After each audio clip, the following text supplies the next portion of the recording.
start recording, and let's see if this works. So I'm gonna put on. Okay, so there's something. Oh god! Oh god! Oh god! Okay, I don't like hearing my voice. Let's mute that. So everything's working fine. Yeah, everything's working. So I'm gonna tweet out now. All right. We're tweeting. We're on Twitter. Oh, I'm tweeting out the link to the stream so that people can like join in. Oh, okay. Yeah. All right. So you can see me at fucking. Let me refresh. So I don't want to watch my own stream, so I'm gonna shit. I'm not gonna shit. That's later. But I'm gonna. Let's see. You can put on whatever song you want. Just use the music bot channel and do number sign search and then whatever query you want. Oh. Yeah. So I'm gonna check out. Is there like a certain like mood you want it to have? Or? Chill vibes mostly, like sort of lo-fi thing. Although it can be, like, it can be most things really. Just something calm that I can hear myself think through. Yeah. So.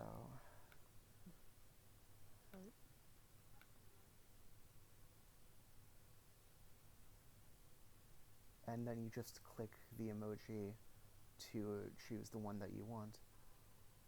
Hey, let's go. Alright. So I don't know the number of viewers right now because I'm not looking at Twitch because I want my internet to be good because streaming is already intensive enough on my internet. I don't want to like watch my own stream that I can already see. So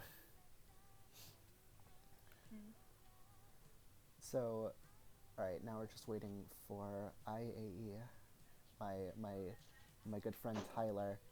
All right, so I got this, and you can see. Okay, we can close down Twitter. I should use Microsoft Edge for other stuff. Oh, I hate that. I hate all this news. I despise news. I don't know about anything. Alright, so I've got some stuff. So my script right now, I'm not sure if you're watching the screen, but my current like outline is I'm Angie, introduce everyone else in the VC2. I make video games, please play Fiora. I played a video game, not FF7.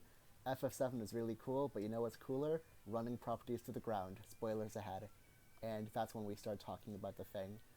So I'm looking forward to this. We're in Angie Gaming.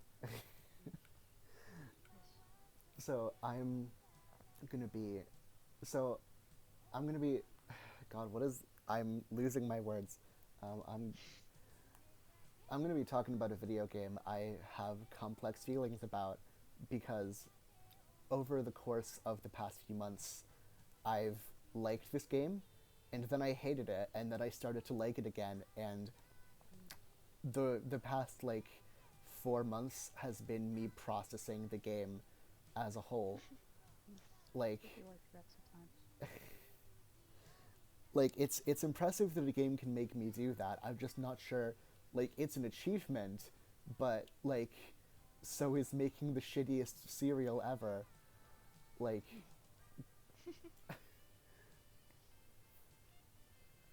all right. So, just waiting for IE a bit more, and I'm not sure if anyone else is in the chat right now. If you're watching, any of you, say hi. I'll be looking at the stream chat and seeing what comes up. Okay, fine. I'll look at my Onyx01 Twitch. I'm just gonna not have my shit. Hate my voice. Fuck my voice. Okay. Alright, so pause to that, and then I'm just gonna link to like every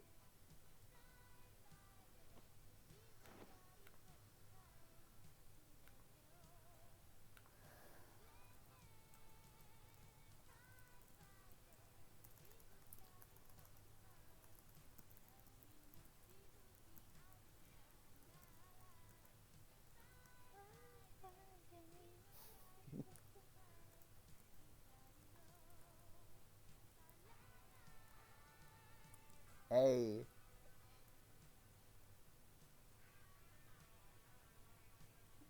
I wish I knew the lyrics. Yeah. Alright, I still really like my icon, it's nice. Oh yeah. Theirs is really good. I forgot their name though. I think it's Anri. Oh yes. Yeah. Alright. I've been following them for a while. I follow like 7 million people.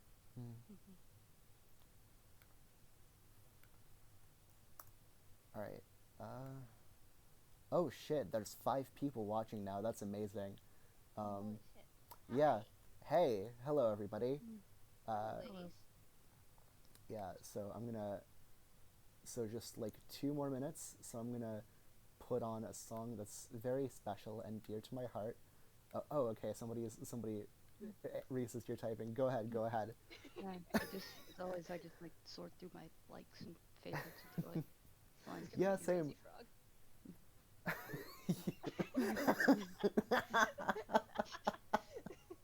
It fits the vibe. Let's go! Okay. So, Let's go. Okay, so we're just waiting for Tyler. Alright.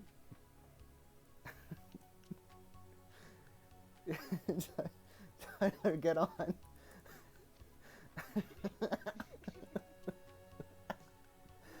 I actually linked to another song from this same game. It's the high score theme. It sounds... Okay, I'm gonna cue it up. Yeah. I did realize that like the person who uploaded this is actually like the person who composed it. Oh shit. Oh, okay. Someone's very proud. Yeah, they said that this is just like something meant to like fill space or for like another project. That Hello. I figured. Racist Stones episode. Alright, What's that about? Shit. Okay. Okay, so... I see a PogChamp in OBS too. Yes, So, that's me. yes. Alright. So... Alright. Last thing.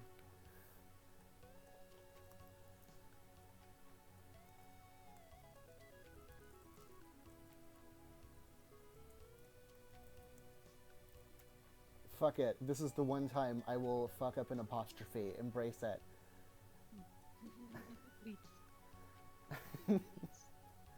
Alright, so... I'm gonna start off by saying, hello, everybody. My name is Angie Solomon. Angela Nix Solomon. I create video games sometimes, and I will talk more about this in a bit. But for now, can everybody else in this voice call introduce themselves?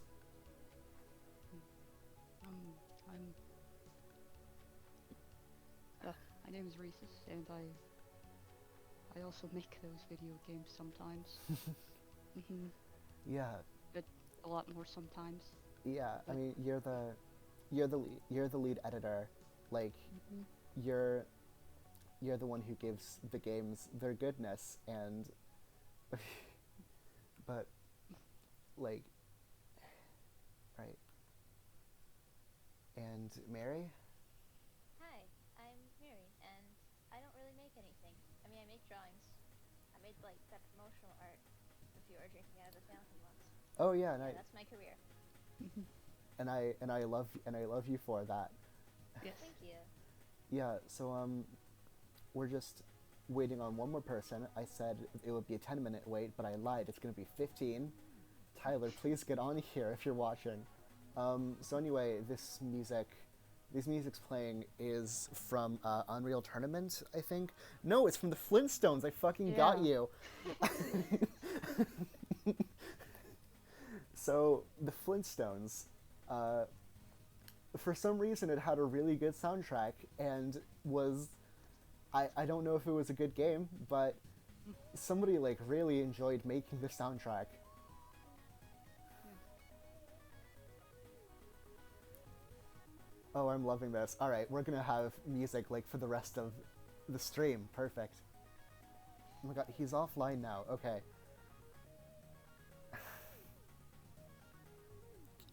So I'm gonna fuck everything up. I have this whole empty page that was supposed to be I have this whole empty page that was supposed to be a plot summary for Crisis Core, but I forgot to write it, so I have to go by memory now. It's fine. I remember the game well enough. There's some like character details I might forget, but the game's like not hard to grasp. It's not like under layers of complexity or like symbolism. It's a pretty straightforward game, and that makes it like really useful as a case study in understanding what it's trying to do. And it also means that I can't really get I can't really get that pretentious with it because it's not subtle. Like, I'm gonna say up front that this game has symbolism, and it's about as subtle as the Superman chapel scene. Like, it's on that level. So, thank you so much.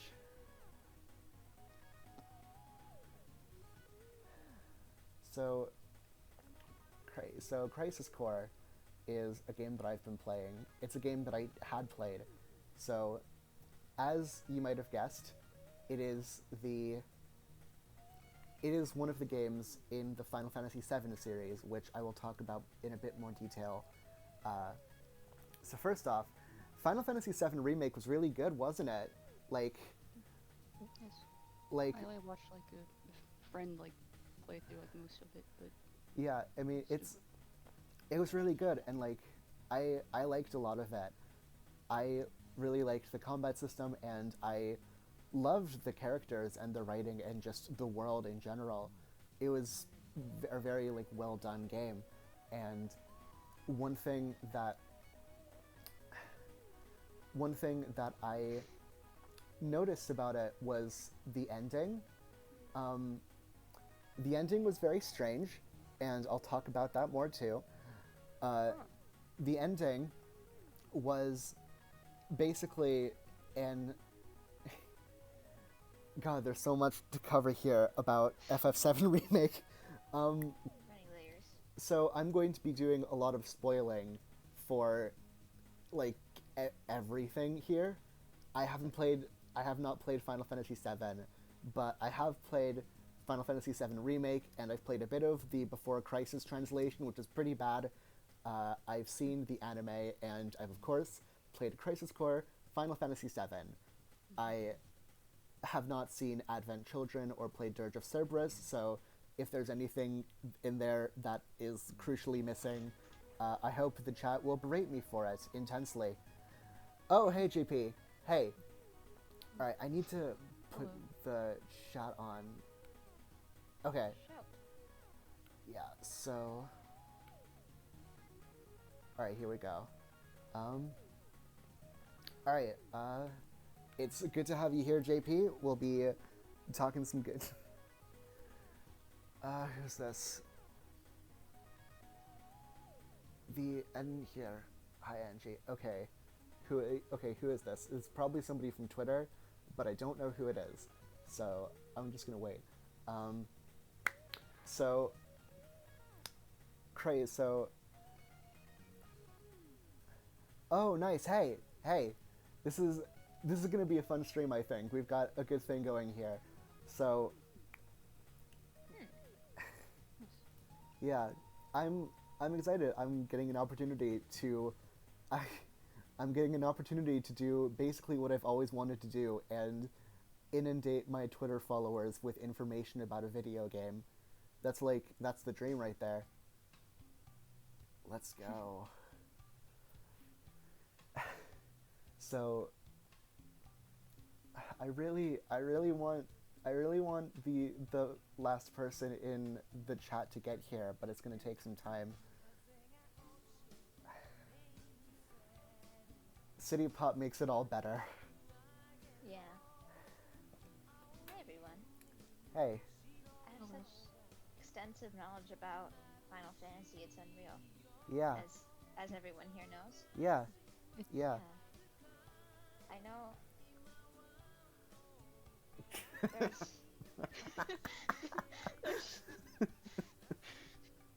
Take your time, it's okay. There's Super Mario. Yes. Yeah, it's exactly like Mario, Mary, thank you. FF7 So extended universe. There's more to it.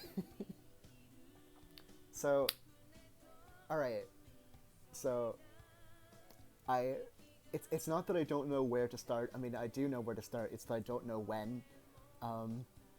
So I'm just gonna wait for like an okay from either you guys or the chat to just move on, because I am scared. Shit. Oh shit. Hold on. Okay. Oh right. Okay. So. Thank you, JP. So I'm gonna turn that up some more, and I'm going to turn down Crowbot because it can't be that loud here, I don't know actually. Alright, so is this better, JP?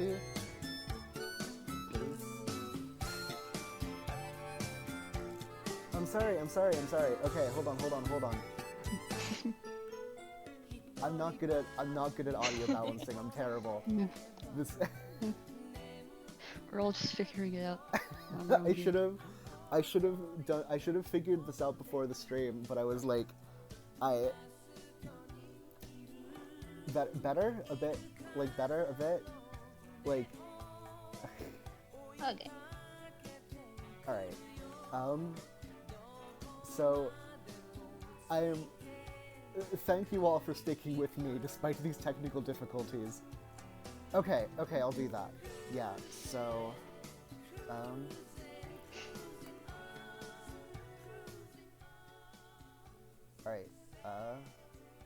alright, so speak both of you. Let's see if that works out. Hi everyone. Hey, alright. So I can hear y'all perfectly. So are we all ready to go? Yeah. Let's talk Super Mario. Yes. Alright. Super fucking Mario.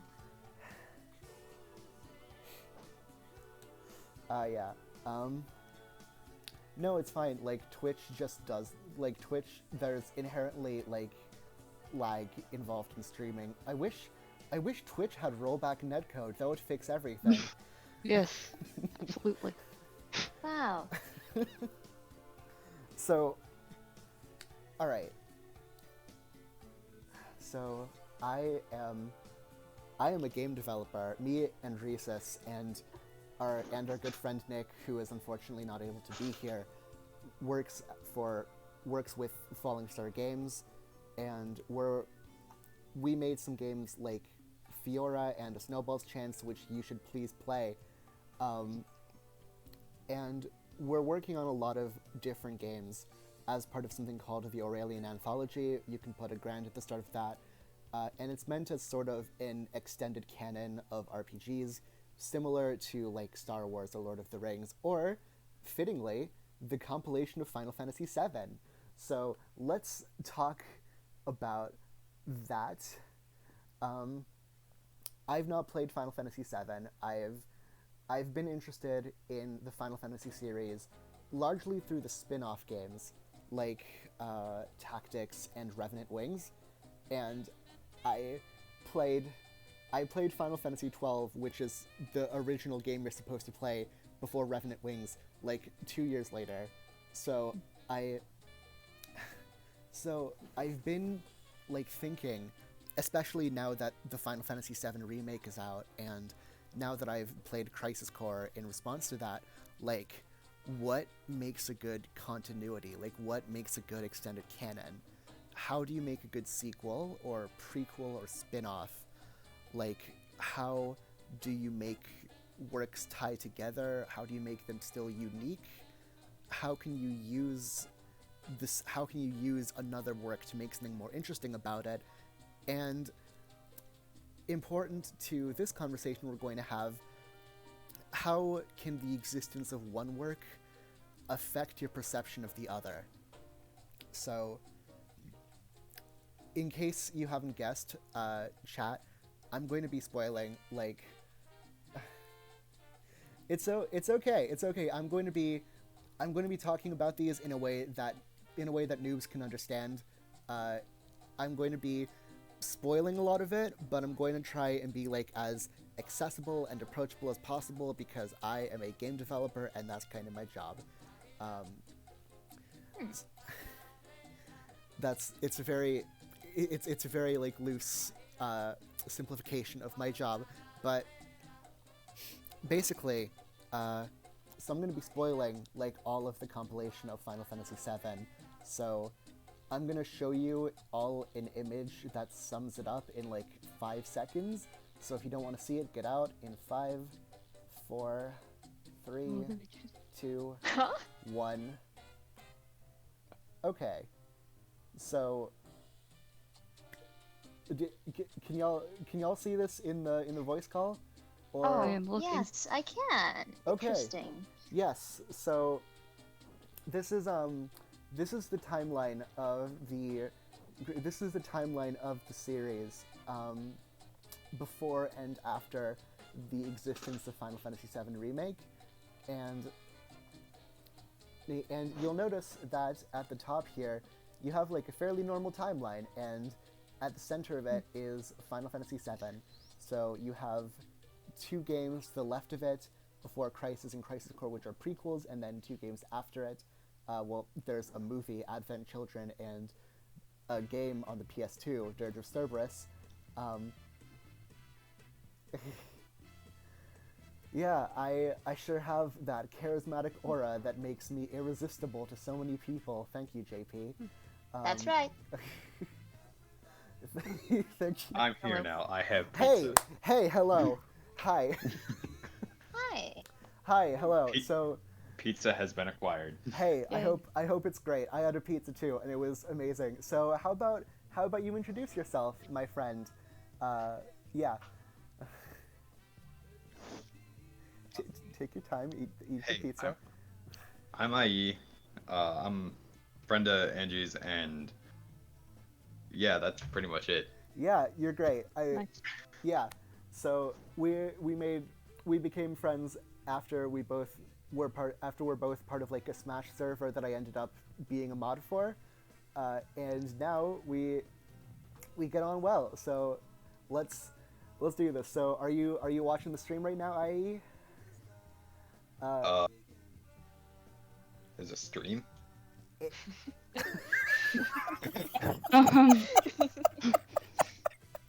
Maybe. Here you go. Okay. Let me link it to you. Here you go. Oh god. Okay, hold on. Oh, thank you, Mary. Got it open. Alright, so let me All right. So basically, Final Fantasy VII came out in 1997 and was very, very, very widely praised. Like, it's, if you know video games, you know Final Fantasy VII. I don't need to explain what this game is, especially now that it has a remake. But in 2003, after Final Fantasy X-2, they decided that Final Fantasy VII should have more. It should be an extended canon with a movie and a mobile phone game and a PS2 game and an anime, which I'll fucking get to, and a PSP game, a prequel, Crisis Core Final Fantasy VII. Sorry, I forgot which Roman numeral that was, and it stars Zack Fair, everybody's favorite boy. Me? Mine is more confusing than the fucking Zelda timeline. Well, so I'm gonna talk. So let's talk about FF7 Remake real quick. So the remake is fascinating to me because it is a remake of Final Fantasy VII, as you'd guess, but it does something interesting with the story. So I'm gonna stop saying spoilers ahead. That should just be known by now. So there's a thing in Final Fantasy VII Remake called the Whispers, which is in-game made as a representation of destiny, of the specific cycle of the way that things should be, and they stop events that shouldn't happen from happening, and so like stuff that diverges from the plot of the original game, the Whispers come in and try to change it, and they mostly succeed. And in the discussion surrounding the game, the Whispers, I'm gonna pull up a picture of them here. Hold on. So in the games and in the discussion surrounding the game, they're meant as like, they're shown as like an embodiment of destiny, as the way the story should go. But hold on, what is this? I have no idea what this is. FF7R Whisper? Please just show me the things. Okay, you know what? It doesn't matter. They're wraiths. They're wraiths. Yeah, like they're ghosts. Ghosts. But it's clear. It's the ring wraiths, pretty much. Yeah. But if you like think about it for like 6 seconds, you realize that they're actually a metaphor for the expectations placed on the game by both Square Enix and the audience. Like Meta. like it is meta. Like it's intentionally like meta for this because in my interpretation of it, like they change a lot of stuff. Like specifically, they change the ending to Crisis Core, which you can see here. Zack dying in Crisis Core shouldn't be a spoiler if you've played FF7, and certain things in FF7 shouldn't be a spoiler if you've played Crisis Core, and we'll get to that. So there's a lot of things. There's a few things in Final Fantasy VII's storyline or its execution that are either not done so well or are kind of shit, or are kind of bad idea, or are kind of contrived ideas to begin with, and it feels like the ending of Final Fantasy VII Remake is trying to kind of rectify that, right? Like, they're trying to change the timeline in a way that will make the story better. Kind of. I mean, it's kind of like that, JP. Like, okay, so JP is saying that the Whispers are like the nostalgic extremists of FF7, and that's kind of a thing. Like, the thing about FF7 is that with the compilation, a lot of people are coming into the series from different points. Like, I'm sure, like, I know that a lot of people came into the Final Fantasy series with Crisis Core, so there's a lot of different nostalgias here, and I hesitate to really call it nostalgia because it's not really about that. Final Fantasy VII isn't a retro game in the way we normally think about them, because Final Fantasy VII has gone on. It's gone on between 1997 to 2007, and it's come back recently, and the games are still alive in a way that most single-player RPGs just aren't. So, That never really died. shit, I need water. Can you jump in Final Fantasy? You But I can, think you can in Remake, I think. you can in Lightning Returns and 15 and I'm not sure if there's no jump button in Remake. It auto jumps against flying enemies in battle, but there's no like direct jump button. Question. Huh? Is there a fishing minigame?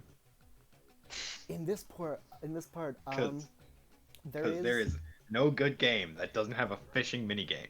there are Final Fantasy 15 has a fishing minigame, and it's pretty good. It's the fishing minigame's pretty good.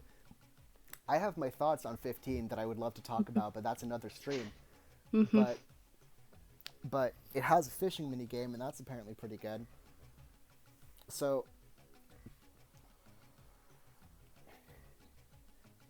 Cool. Final Fantasy VII was a great game, and then Crisis Core was the last game made in the compilation of FF7 before the remake. So most of the stuff in the compilation, like Advent Children and Dirge of Cerberus, are seen as kind of like bad or unfaithful or just, bad. And Before Crisis never came out in the West.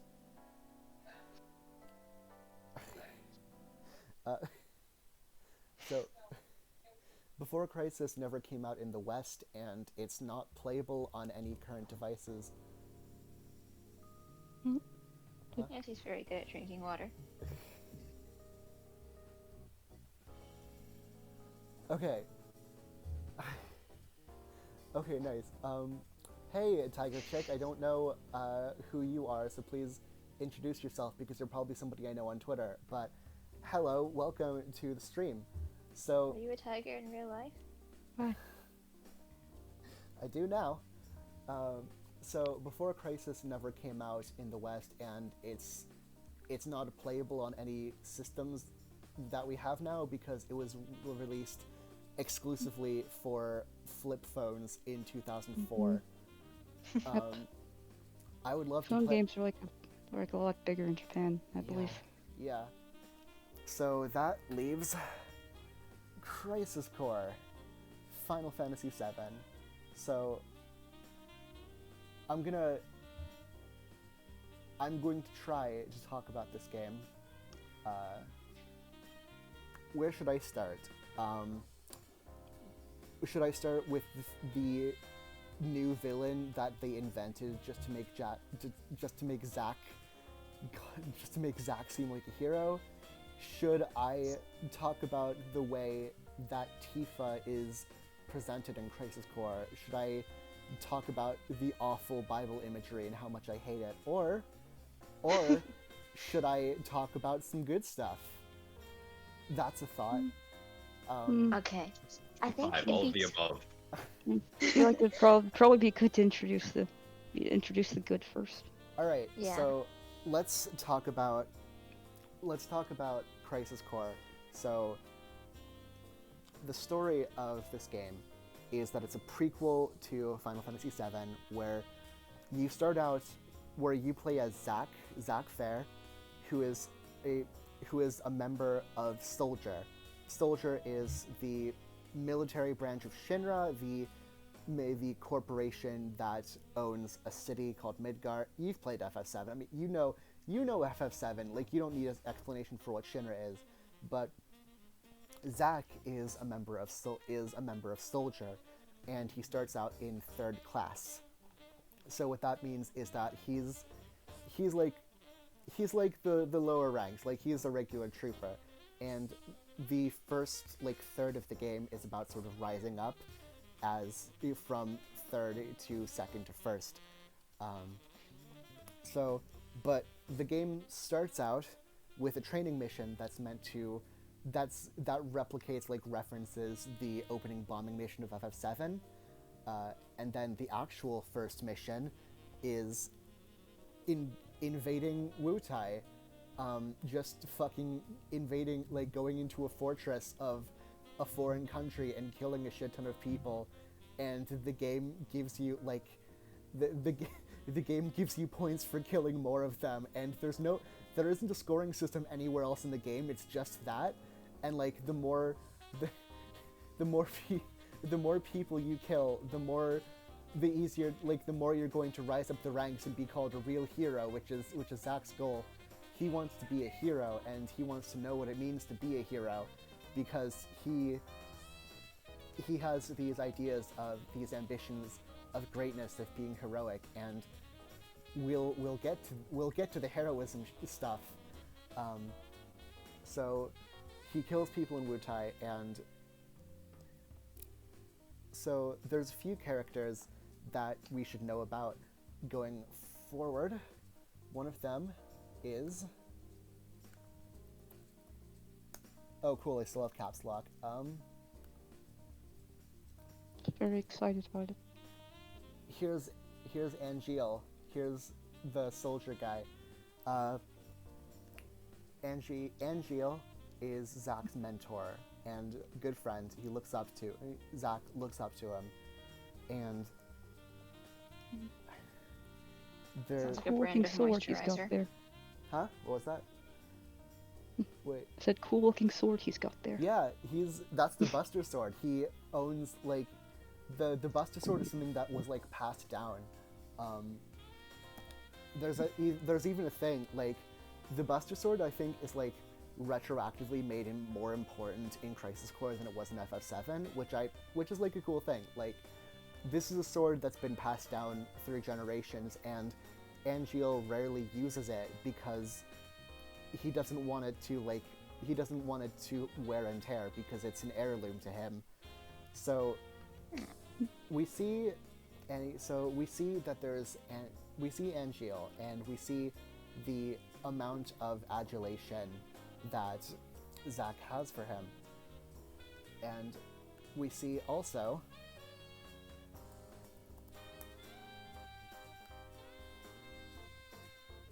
Sephiroth. Oh, Yes. Sephiroth who's is this guy?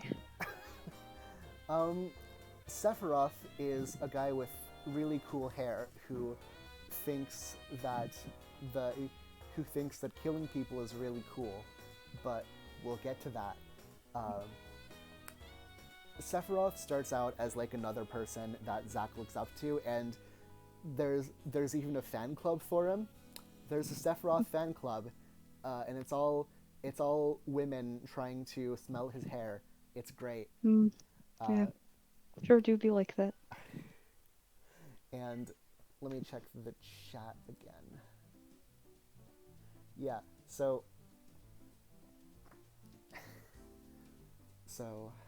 Sephiroth is an amazing character because he's like the Sans Undertale of Final Fantasy. Like, He sure is. I'm surprised that he didn't get more popular. Like, no, I'm surprised that like the remake didn't make that big of a deal about him. Like, that Sephiroth in this game is like pre-bad guy, so he's a figure that Zack also looks up to, because he's like soldier first class, same as Angeal, and same as the last guy I'm going to mention in this list, Genesis FF7. I didn't know these people had last names, but here's Genesis. He's an evangelist who quotes the Bible at you. It's Creator nerd.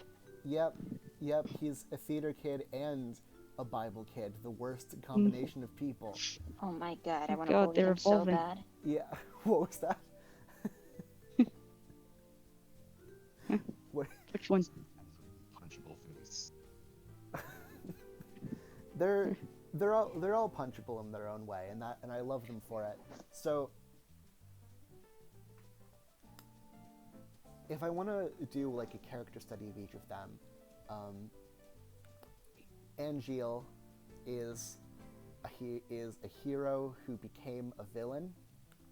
Sephiroth is a villain who could have been a hero, and Genesis is a villain who thinks he is a hero. So we got the Trinity, the Father, the Son, and the holy shit, why did they do this? So I'm being too harsh on this game. I need to settle down and like find a point.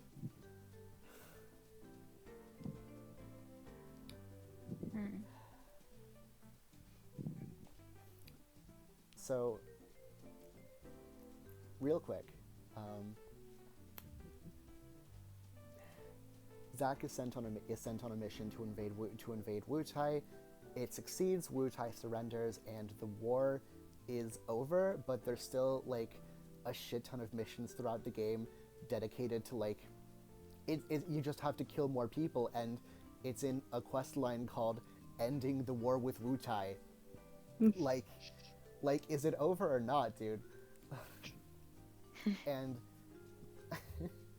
War is over in Wutai when everyone's dead.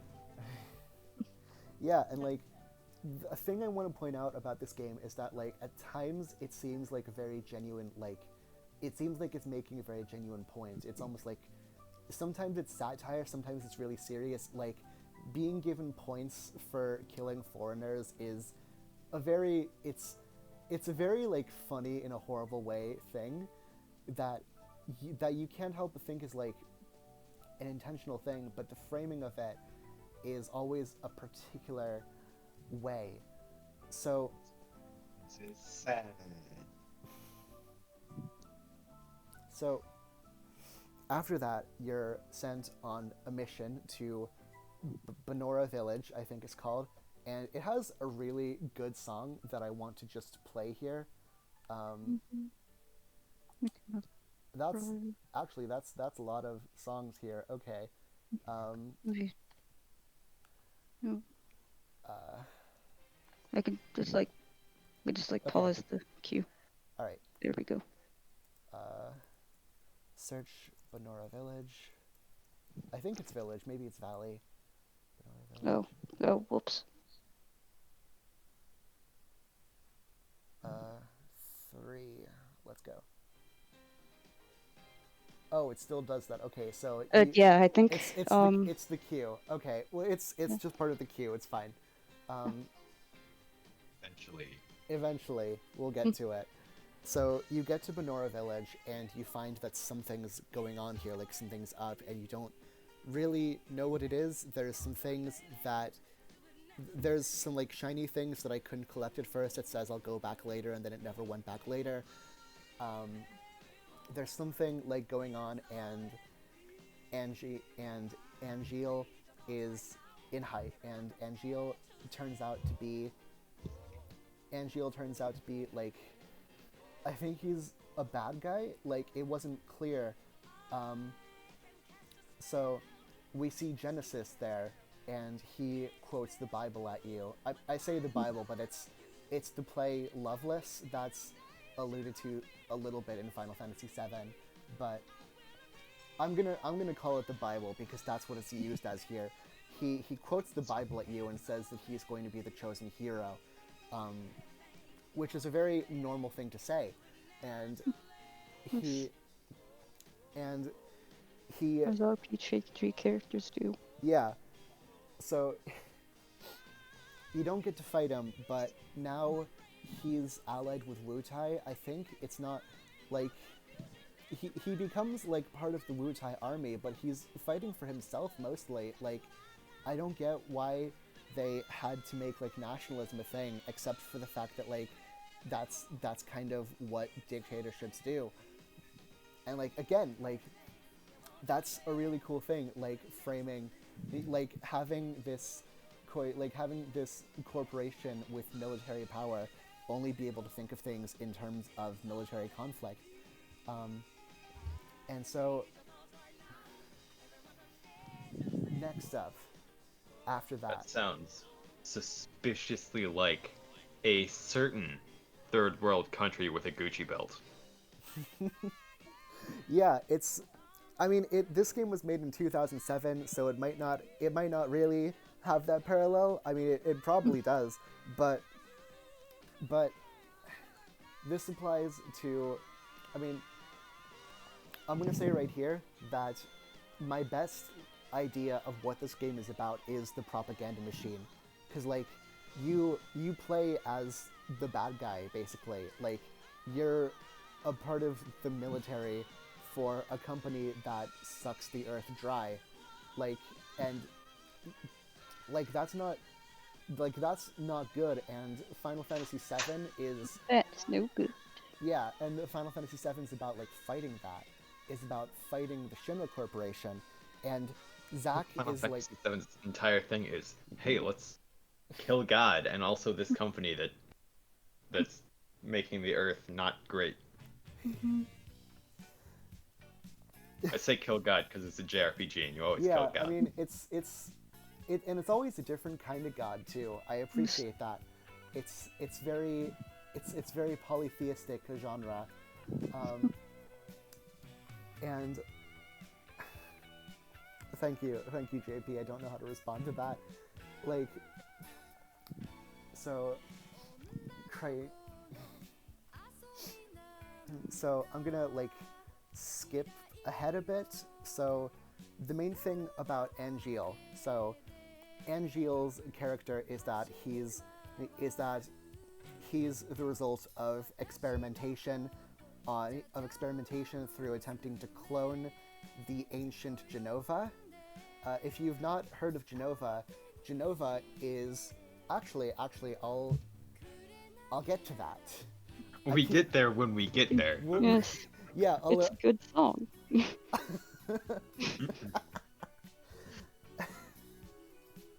So Genova is an ancient who we'll get to that, but basically like a lot of the characters in this game, like Angeal, Genesis, and Sephiroth, they're all clones of Genova's DNA. Like Angeal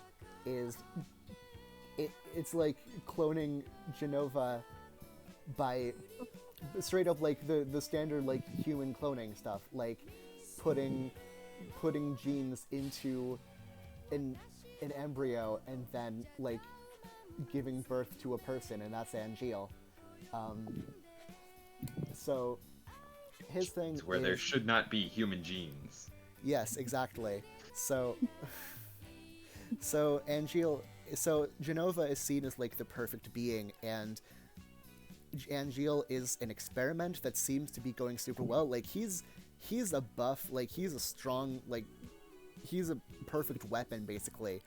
Like he was made to fight. He was made as like a perfect weapon, as like an embodiment of Genova, and his thing throughout the game is sort of dealing with the fact that he came from something else. Like it's there's a scene in like at the end of the first third of the game where Angeal and Zack start fighting because Angeal says he wants world domination, and actually hold on, can you pause? And my villain should. Can you pause it for a bit? I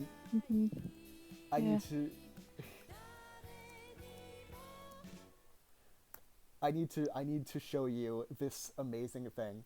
Okay, it's a 10-second clip. Get ready. Working for Hollander now? What is it you're after? World domination. That's not even funny, man. So that's World domination. Funny, man. so it's you can put the music back on. So Angeal, like, he says he wants world domination, but hold on, I'm gonna put this on here. So And funny, man. hold on. Funny, man. Funny, man. Stop it. Hold on. Okay. World domination. That's not even funny, man. Okay.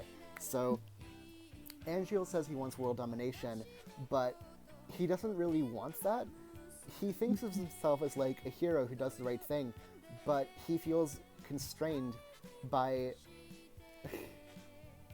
No human. by his birth. Like he Like his, like like what he was created for. or- yeah, like he was created as a weapon, so he feels confined to that. Like, and I feel that this is like a really fascinating route to take with a character. Like, it was also done in Final Fantasy 13 with the l'Cie, the idea of like being forced into a role by somebody else that inexorably defines your entire identity, and you have to like respond to that expectation from you, that like you're expected to do something horrible. What do you do with that? And Angeal, he gives in.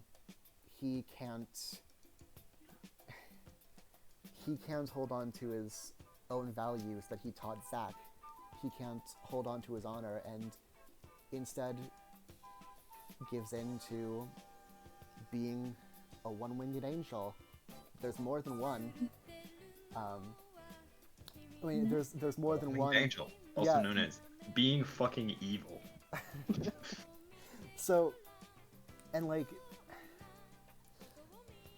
the angel symbolism is something that I've been trying to wrap my head around for a while, because it uses like angel symbolism in a weird way that you don't expect. Like, it seems that the idea of like angels and heaven is separate from how we think of those things. Like, Angeal says that what does an angel want? Most of all, he wants to be human. And like, I get it, like, symbolically. I get that he wishes that he was just a normal person, but using the angel comparison in specific is really bizarre. Like, it's still a really good, Weird. it's still a really good like scene. It's a good scene that I don't want to like. It's a scene that I don't want to show here because that would require me looking up stuff. But it's a good scene. Like, one thing I was surprised about with this spin-off game, what, like, I know I shouldn't be surprised that people try to make games good, but I was surprised at like just how much good writing and drama there was in this spin-off game on the PSP. Like, this is a worthy game for people to get into the series with, and like I hope that people like get into this series and like maybe RPGs in general because of this. But the thing is that they don't do anything with the angel stuff. I mean, they don't do anything great with it, and I'll get to that. So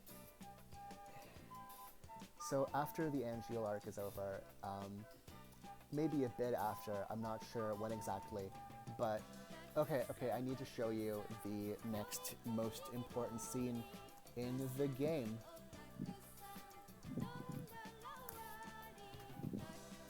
Alright, can you pause the music again? This is important.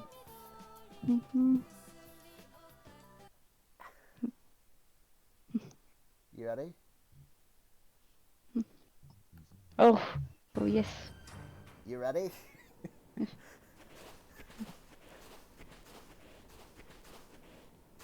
Yo! Don't fall too far behind. This is such a great scene. At least someone's keeping up. It's Well, I'm a country boy too. the voice acting From where? is Nibelheim. How about you? Me? Gungaga. there it is. There Hey, the fuck it what's is. so funny about that? You know Gungaga? No, Yeah. it's such a backwater name. Ditto Nibelheim. Like you've been there. I haven't. So But there's a reactor there, right? so A This Mako is reactor where outside Midgar usually this means is where Zack nothing else meets, out there. This is where Zack meets another very good boy, and this brings me to Good news, Song. Me and Cloud. Cloud here are both backwater experts. Oh yeah. the voice acting animation is Good. great. It's Carry on then. It's very campy. It's He's so expressive. yeah, it's great. So I like the little Bandicam logo at the top too. I like Yes. that. Yeah. Of course. So Unregistered hypercam too. oh man, oh god, that. So quick side note. I remember one time a friend of mine tried to pirate Unregistered Hypercam 2, and she, much to her dismay, she didn't find the watermark because she accidentally got Registered Hypercam 2, and that No. that just sticks with the Large. person. Yeah. Yes. It's so. Anyway, you can put the music back on. We're getting to, yeah. Here we go.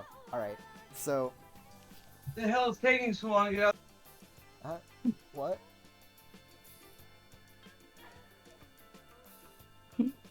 I don't know what that was. Oh, okay. He's on mute. All right. So. Ah, shit. Okay. Good night.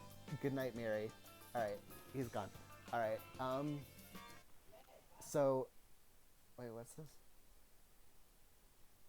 Oh. Oh shit. Okay. There's a lot of music coming. All right. So. Oh, yeah. I can hear it. So. I'm gonna look up a Wikipedia synopsis of this game. Yeah. Because I cannot be asked to remember all of this offhand. Don't look at my search history.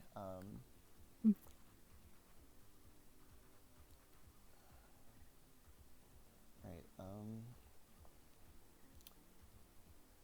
Sorry. Angeal disappears. Okay, so. Hollander. Man, okay, this plot stuff. There's a lot of plot stuff. Most of it. So the thing that I've run into is that there is no like central plot thread. There's not a thing that gets. There's only one thing that really gets resolved because it's a prequel to FF7, and there's a lot of different character arcs and things and like relationships going on that don't really resolve or go anywhere because they're not meant to. It's like it's a prequel, and the game is afraid of resolution for that reason. So let's start. I'm actually just gonna list off each of the characters. Each of the characters I want to talk about. So I talked about Angeal a bit. I might talk more. Sephiroth, Genesis, Aerith, Cloud, Tsung, and Cisne. Is there one more? I think there might be one more, maybe. Okay, no, that's it. So, let's start out with Sephiroth. So, Sephiroth is a plot thread that doesn't get resolved here. So, he seems like a very cool guy. Like, he's a very cool dude. Every character in this game is a very cool dude. Sephiroth is a very cool guy who gets one of the coolest fighting scenes in Final Fantasy history. There's actually a thing in my list of stuff to talk about called Pretty Boy Sword Fights, and it's specifically referencing a fight with Sephiroth in the scene. So I'm gonna alright, so I'm gonna you don't need to put it on mute. I'm just gonna play this fight while I talk over it. Sephiroth versus Genesis versus Angeal.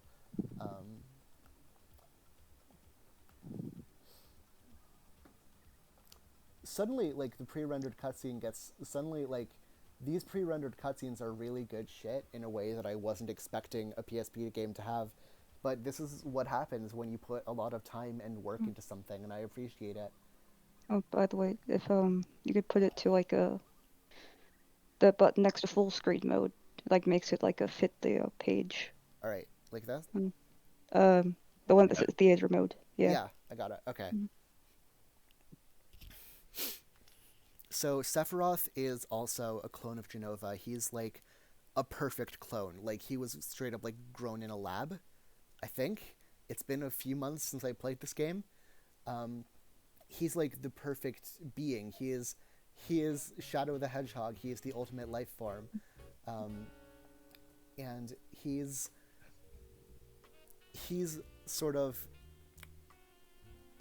left unaware of his own past and what he actually is until he discovers it. And I appreciate the plot point of I'm sorry for this like really bad cutting, like this bad, I think it's called VSync. I'm so sorry for this. Maybe if I do this it'll be better. Oh yeah, screen tearing or whatnot. Yeah. Oh. I think it's better like this now. So. So. Yeah. So, Sephiroth is like the perfect clone, and this fact was kept from him. Like, he knows that his mom is Jenova, but he doesn't know who Jenova is until a mission in Nibelheim where he finds out. And his finding out like triggers the second half of the game.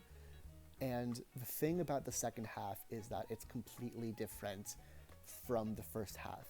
Like, the first half is a very it's a gameplay loop basically. Like, you go back, you're in base, you can take on a bunch of optional missions, and then when you get tired of that, or you're under leveled for the current missions, you can play the main mission and get some more story stuff. And that story stuff affects sometimes the items you get, but it's mostly about the DMW, which, okay, the DMW is a great mechanic, which I'll talk about after bringing this up, but it starts out like you go to base, do your missions, and then do your actual mission and get more story, and then you go back to base. It's like very simple stuff. It's being a soldier. You have moments of pre-deployment and you have stuff that you have to do. So this is like fun, but it does raise the question of, okay, like, you're working for, that thing in the cutscene right there, I'm not sure if you see it yet, but it's Genesis getting cut by a sword. That will come up in a very important way later, in a way that's not clearly explained in the story, but it's very important to his character, or at least his character story.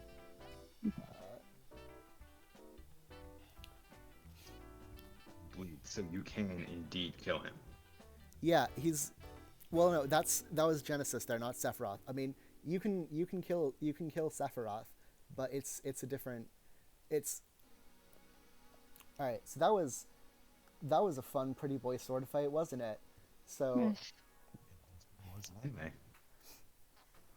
So the thing about Crisis Core's first half is that it sets up a lot of the good stuff in Zack's life, and it sets up a lot of the characters. It sets up Aerith, who in this game is sort of just like a petite flower girl. She is a lot of people have talked about how in Crisis Core and even Advent Children, Aerith's and Tifa's characters seem to be swapped. Like in Crisis Core, Aerith is definitely like, it's not even in her writing, it's in her animation that she seems much more timid. Like her walking animation when she's accompanying you is very like timid and closed off in a way that like in FF7 Remake she's much more expressive, and her voice, and she actually has like voice acting that can carry that sort of personality. But the thing about this game, which I wanna... Okay, it's your choice, guys. So, do I talk about the second half now, or should I talk about Aerith, which will lead me into talking about stuff about the game itself, sort of problems that come with it, because there's a lot there. Like, I think I can like segue between the two pretty easily if I talk about Aerith first. So let me do that then, alright? So Aerith Gainsborough is another iconic character, and fun fact, absolutely nothing bad happens to her in Final Fantasy VII. That's yes. Cool French. Yeah. And in Crisis Core, she's introduced as just a girl who Zack takes a liking to, and they develop a relationship. And it's very like cutesy and sort of like this person has these people have never experienced romantic love before. I feel something for you. That feeling was friendship, but they did not know what that was yet. That sort of thing. I mean, it's very In like Discord. That is Aerith, correct?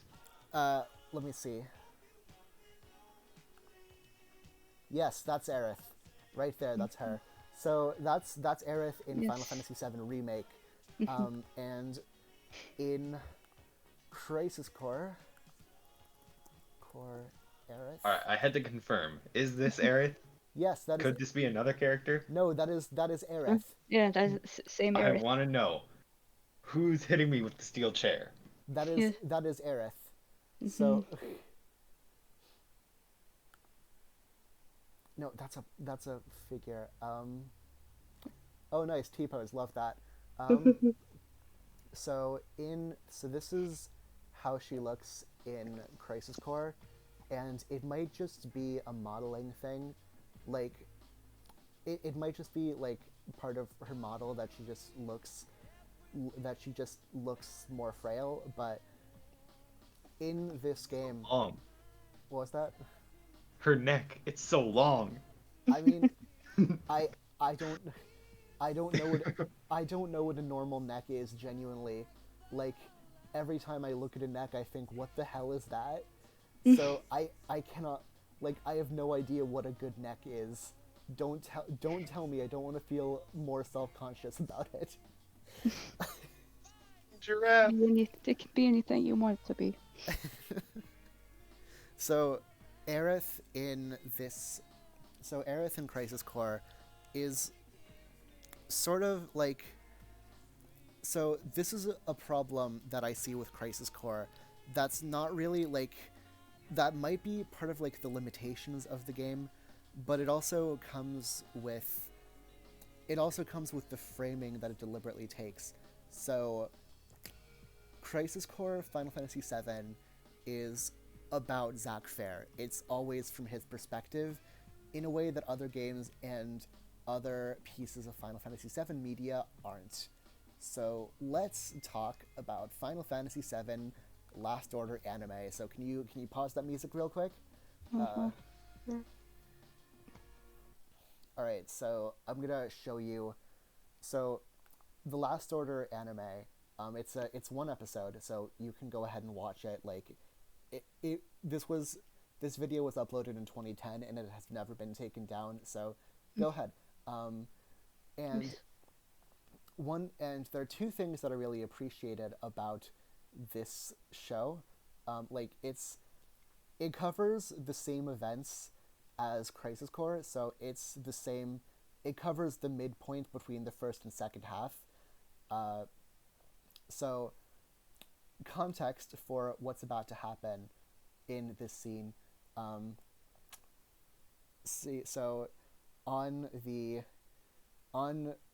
Zack, Sephiroth, and Cloud's visit to Nibelheim, which is where Cloud lived.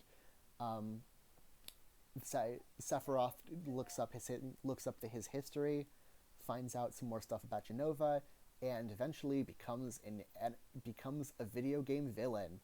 And he burns the village and kills people. So here we go. しっかりして父さん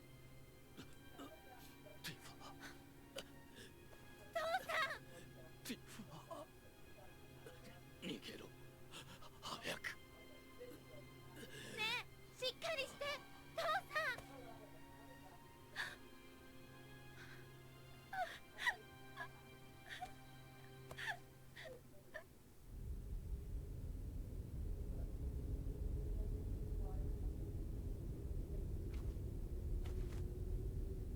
セフィロスね。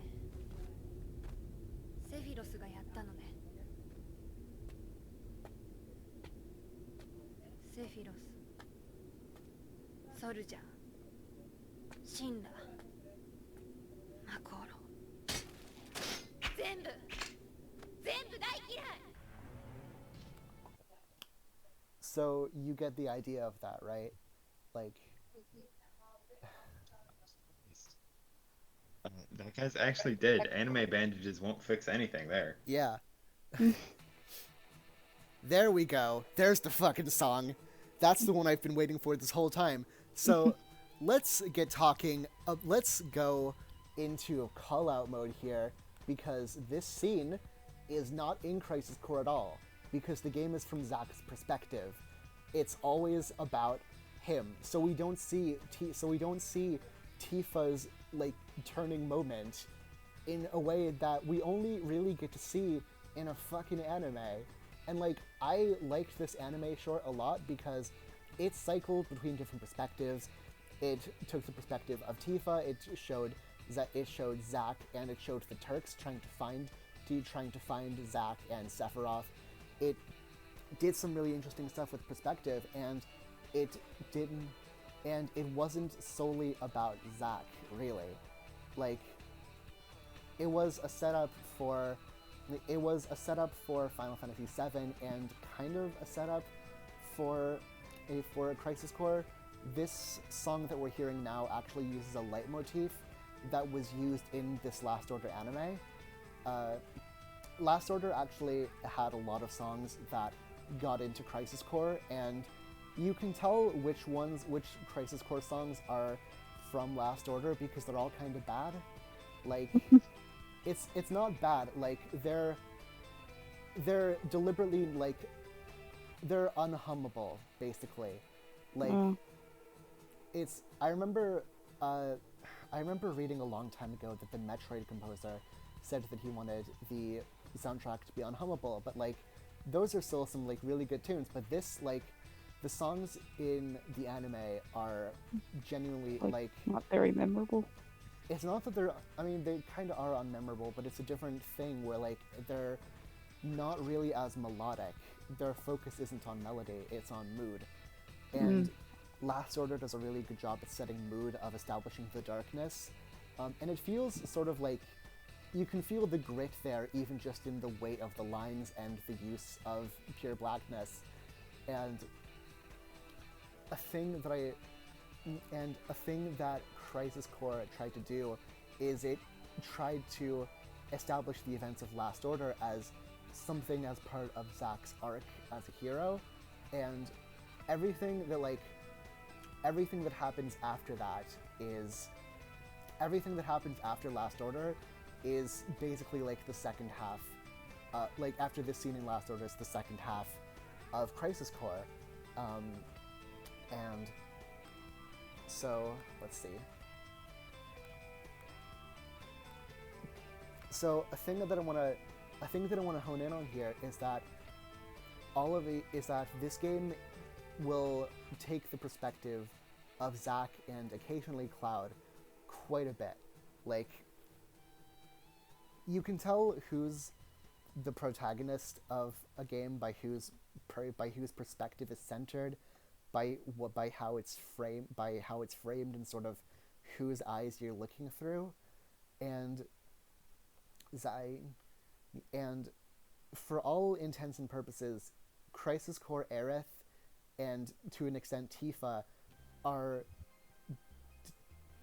What is this? What is this song? Oh. Why does it like sound familiar? Or What is? Hmm? What? What is this? Hold on. The blank thing. huh? It's a Zero by 808 State. Oh, nice.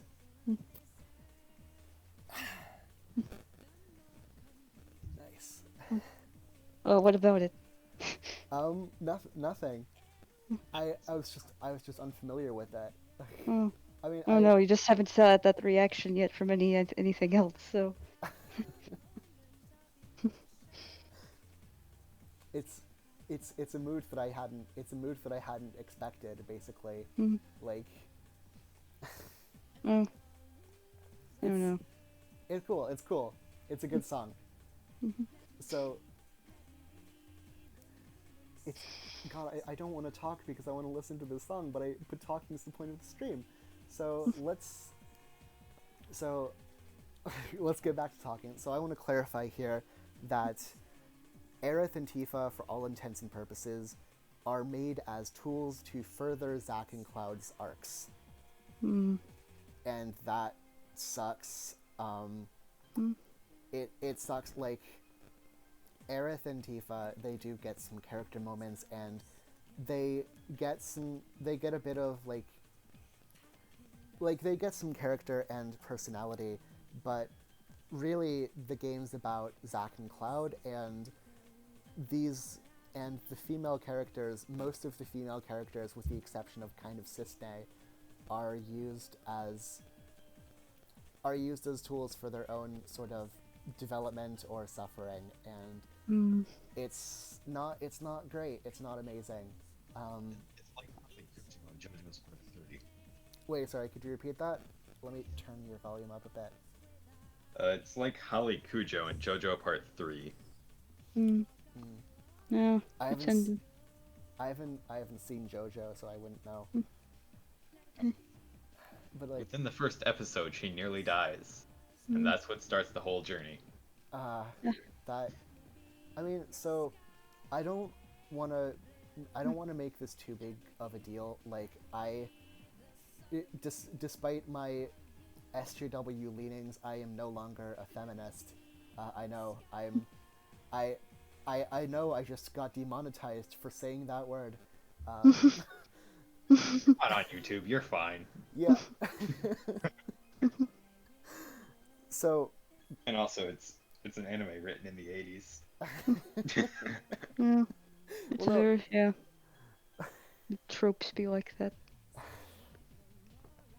So, but like, it does sort of take out the complexity, like basically, it's a matter of perspective. So Last Order doesn't really have a perspective. It's very neutral as to who it favors. It presents everybody evenly. It shows that everybody has goals and things they want, but everything just sort of happens. With Zack, they're trying to establish a particular perspective and a story, and so everything that happens in every character needs to be something in relation to Zack, and that's not like a flaw, but it's a difference in. Nice, love the song. It's a difference in intent that's kind of inevitable when you're making a video game instead of something like an anime. Like if this game wanted to have Aerith and Tifa as playable characters, like imagine the modeling and animation and design they'd have to do for that. Like I can tell that they didn't even want to give Cloud a playable model even just for the ending, which I would have liked, but you know, like I guess the ending might have been rushed. I don't know. I'll get to it. For later. Yeah. So, Last Order also does a few other things that I like. It has a sort of darker aesthetic to it overall. Like, it's very 2005. It's very like it's very mid Product of its 2000s. time. Yeah, it's You could have just left it at mid 2005, and I would have understood perfectly. Yes. yeah, exactly. It's like it's that, but it fits though. Like it fits. This is a very like dark point in the Final Fantasy VII timeline, so it's appropriate that it would be covered in this way. And Crisis Core is like, so it's a 3D game on the PSP released in 2007, so it can't really do that kind of dark aesthetic in the way that like this anime can. So it doesn't even really try to do that. It instead vies for like 3D models, which are brighter. Like they're brighter and more expressive and vibrant, which is like really good for selling you on a character. Like these characters are much more saleable than they are in Last Order, and you can pretty easily see why, among like partially because they're mostly fully written, but like Surely much longer than like a 30-minute anime. yeah, So- exactly.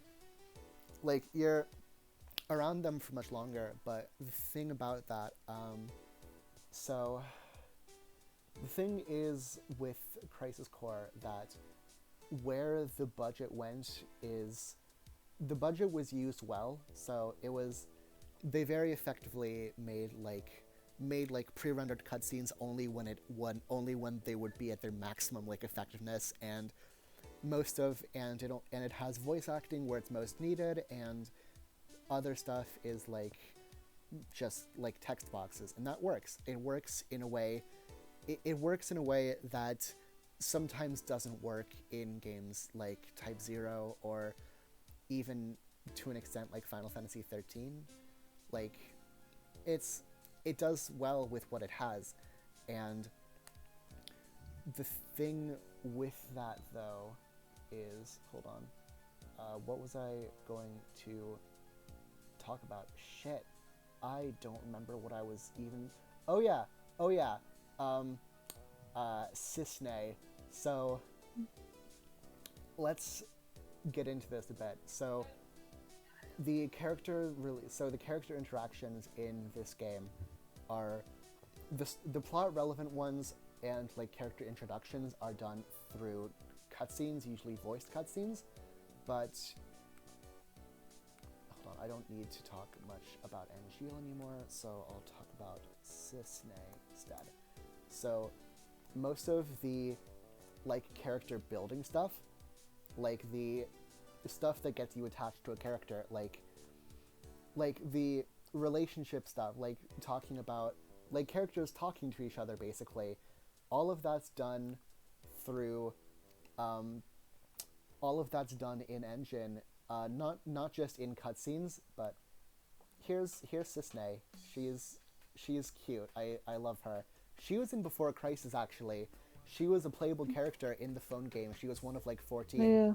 Yeah. Yeah. Is that knife female? No. She's Shuriken female.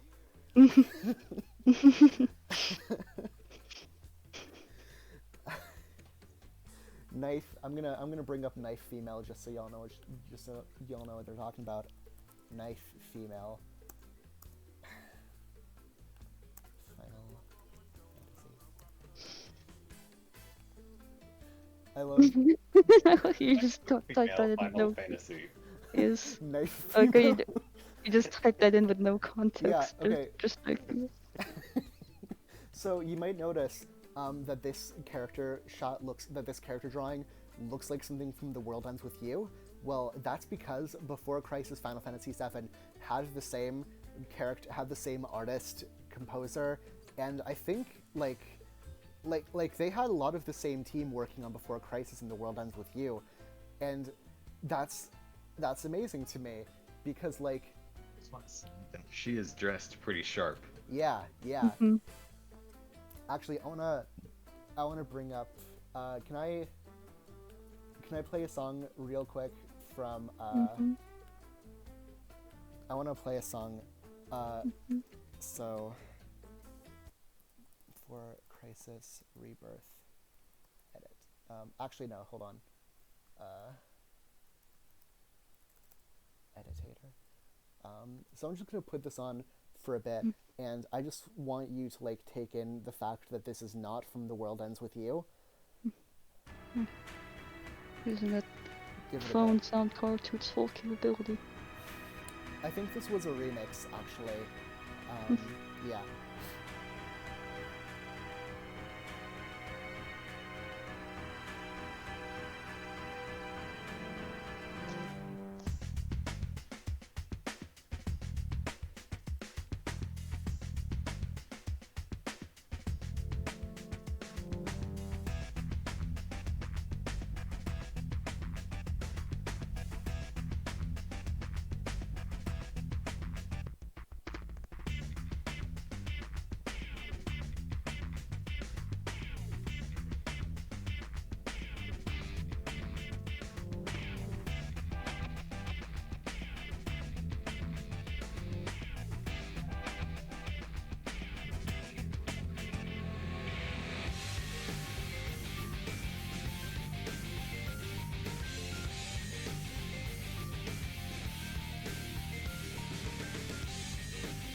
Wait for it, it's coming. The thing that like...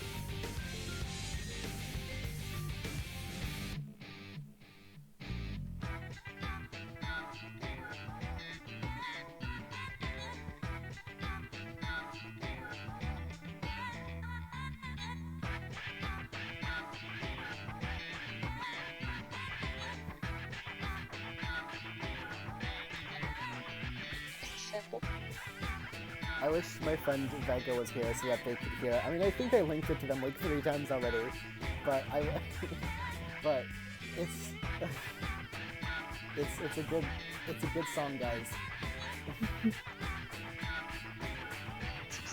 That's how you know it's good. Yeah. All right.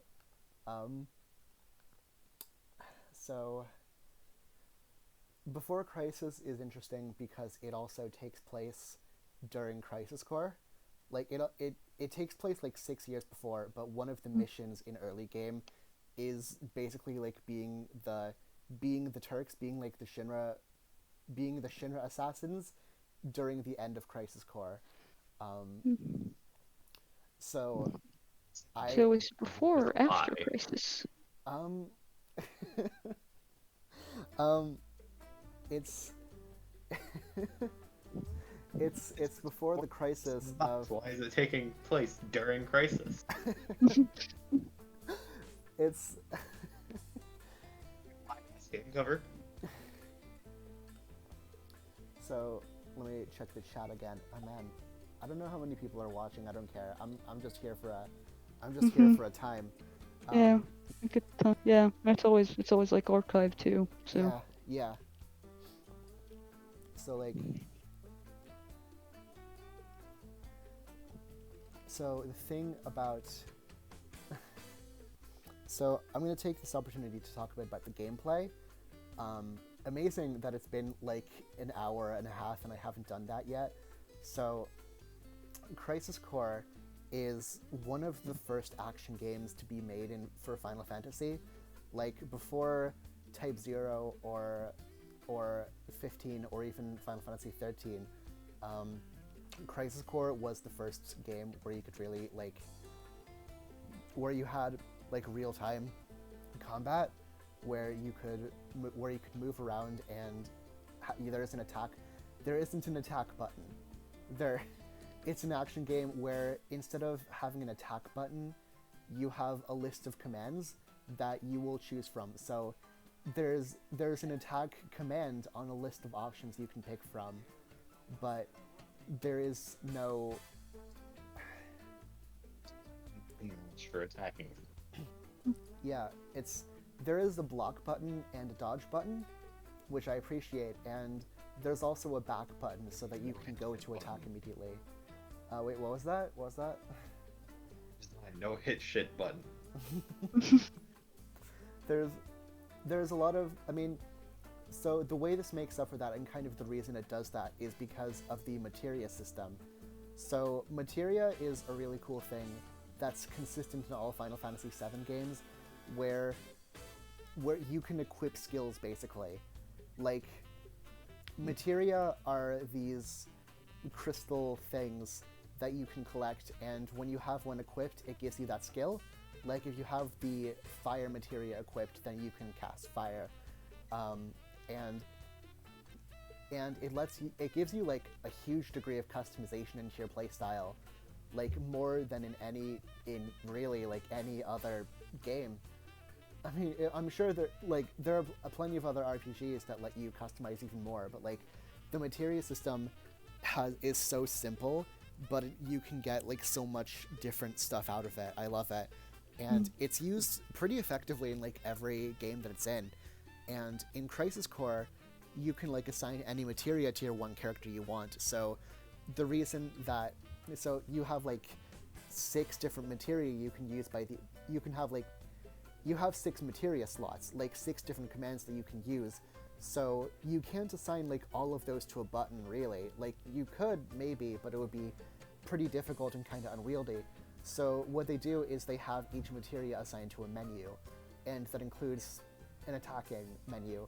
So am I clear so far? Like, is this... Do you got it? All right. Yes. So you can equip... So in Crisis Core, it does 2 cool things, where it gives each materia its own unique property. Like, now that it's a straight-up action game, it recontextualizes a lot of the moves. Like, now, Fire, Thunder, and Blizzard, which are classic spells in the Final Fantasy thing, now have their own unique properties aside from just different types of damage. Fire spits out a fireball that is a moving target and slightly homes in on enemies. Thunder is a short-ranged straight line. It's like hit scan, kinda, but it's short range. And Blizzard is a very slow attack. It can go from anywhere, but it summons an icicle that very slowly drops on them. So if an enemy moves around a lot, it might be better to use Thunder. If an enemy stands still, then maybe Blizzard's a better idea. It's a very cool thing. And similarly, when an enemy telegraphs that they're going to use Fire, Thunder, or Blizzard, you respond to those in different ways, and that's good, like, fundamentals of game design there, like having different enemy attacks that you respond differently to. Please listen to me talk about game design. I promise you it'll be original. But really, though, like, there's some good stuff there going on, and I like that there's a sort of equal footing where the items that you use, like the spells that you use, can also be used against you. It creates an understanding of the mechanics that you might not have otherwise had, so I appreciate it. There's a sort of problem, though, with a lot of the non-magical attacks, where the attack command doesn't immediately attack, it has you run straight to the enemy, and then when you're in range, it does the attack animation. And that, I mean, it's fine. Like, I can see why they went for it, but in a game like, I don't know, like Bloodborne, or even FF7 Remake, for instance, there was a way that you could sort of space out attacks, that you could get into, that you could do a basic attack and then have somebody walk into it rather than needing to wait until you're in range to get hit in the ass. Like, it's like I would have preferred if the physical commands just kept you in place and left you to do the animation there, because I feel that would have created much more of a necessity, much more of both in terms of expressive gameplay and necessity for timing and spacing. There was one move that kept you in place, and it was called a Soul Twister. It was like a spin attack that targeted everyone around you, so it was useful for taking out a lot of enemies. So that was, it's fun. It allows you to safely defend yourself while attacking enemies, and it's nice. There's one thing that there's a lot that I want to talk about, so should I move on to talking about a different mechanic, or can I keep talking about the materia system? Because there's a lot there that I want to talk about, mainly about sort of how those are used.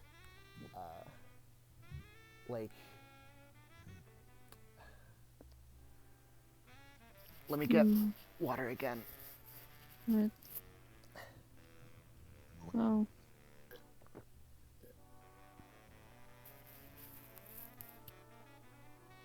Okay, I'll talk a bit more about the equipment system and then move on to the slot machine. Oh boy. Oh yeah. Okay, so You miss? what was that? The miss? I Final Fantasy game? So I'm going to start out with the equipment. So a cool thing that this game does, two cool things here. One is materia fusion. So this is a really, really cool thing. So if you have two materia, if you have two different kinds of materia, or even the same one, you can fuse them together, and you give up both of them and you make a new one. So if you have two fires, you can make Fire Aga, and if you have Fire 2. Yes. And if you have poison and thunder, you can make Hell Thunder, which is like normal thunder, but it also inflicts status conditions, which is really, really cool. In hell.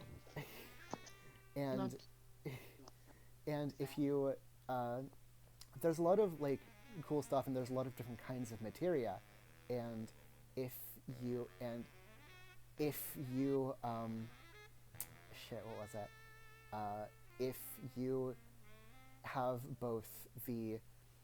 you have both the death materia, which inflicts instant death, and the status immunity materia, that makes you immune to not death but instant death attacks.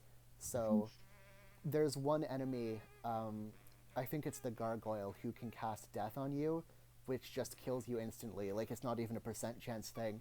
And there's two options for dealing with that. One of them is to attack them. One of them is to attack them before it kills you. Yeah, interrupt their attack animation, which is easy when there's one of them, but much less easy when there's two and they're both doing it at once. But another way is to equip the appropriate gear and materia to be immune to that status effect, so you don't have to worry about it. And I appreciate that.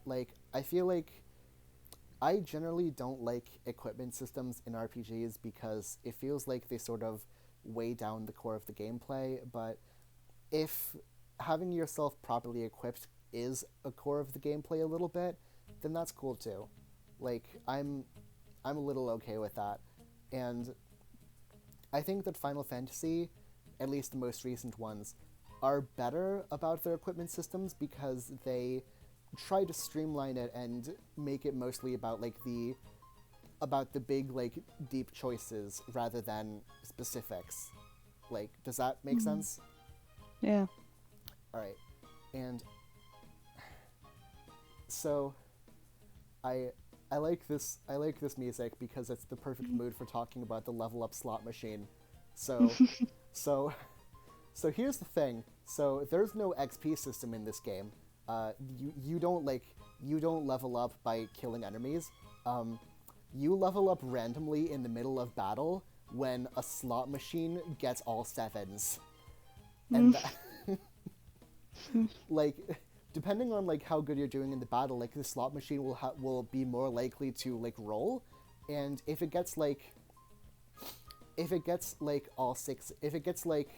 all 4s, then your 4th materia levels up, right? And if the one on the left, if the numbers on the left and the right match, then you'll get that's when you level up, I think. But there's also pictures of characters that show up on the slot machine, and when they show up, when 3 in a row of them show up, you get their little special move. So for Sephiroth, if you get 3 Sephiroths in a row, you can use his you can use his Octa Slash, which is like this really cool and powerful move. That's really awesome. And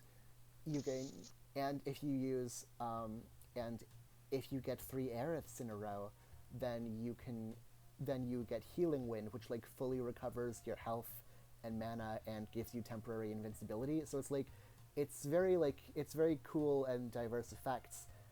It would have been better if I could choose to use them. Yeah. Instead of like random outcomes, but like it fits kinda. It's less a game about like it's less a game about volition and more of adaptation. Like, you work with what you got, basically. Like, sometimes you get a blessing and sometimes you don't. So the DMW, the slot machine, is framed as like, it's framed as a manifestation of like Zack's sort of emotional state, of his memories and the way that his friends give him power. So sometimes as you get further in the game, you'll start, when the slot machine rolls, you'll start seeing pictures that are like flashbacks from other points in the game, and sometimes you'll see like straight up videos. Like, they're not voice acted, but they're videos like that show stuff that Zack did with his friends, with like the people in his life. And this is how most of the relationship building between Zack and each of the characters is communicated.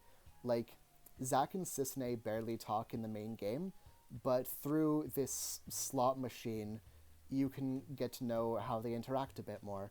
And you can see stuff that you might not have noticed before. In fact, if you didn't play a lot of the game, you probably would not have noticed. And, like, I'm of two minds about it, because on the one hand, like, having...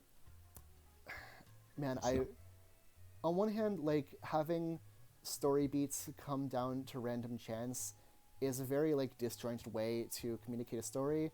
On the other hand, I'm literally making a game about that, Yes. so...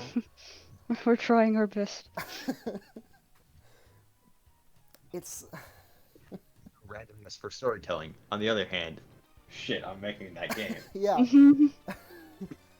Hey, there we go. Love this. Yes.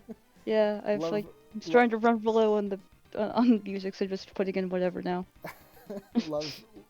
Hell yeah! I've always been a huge fan of ActRaiser. Yes. So,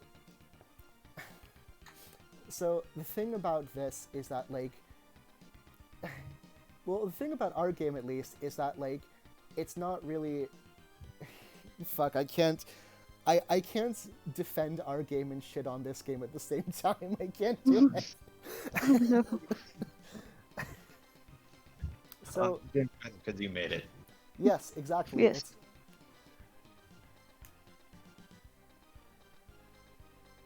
Oh shit! Somebody else is in the chat. I didn't see. I'm so sorry. Hey, hello.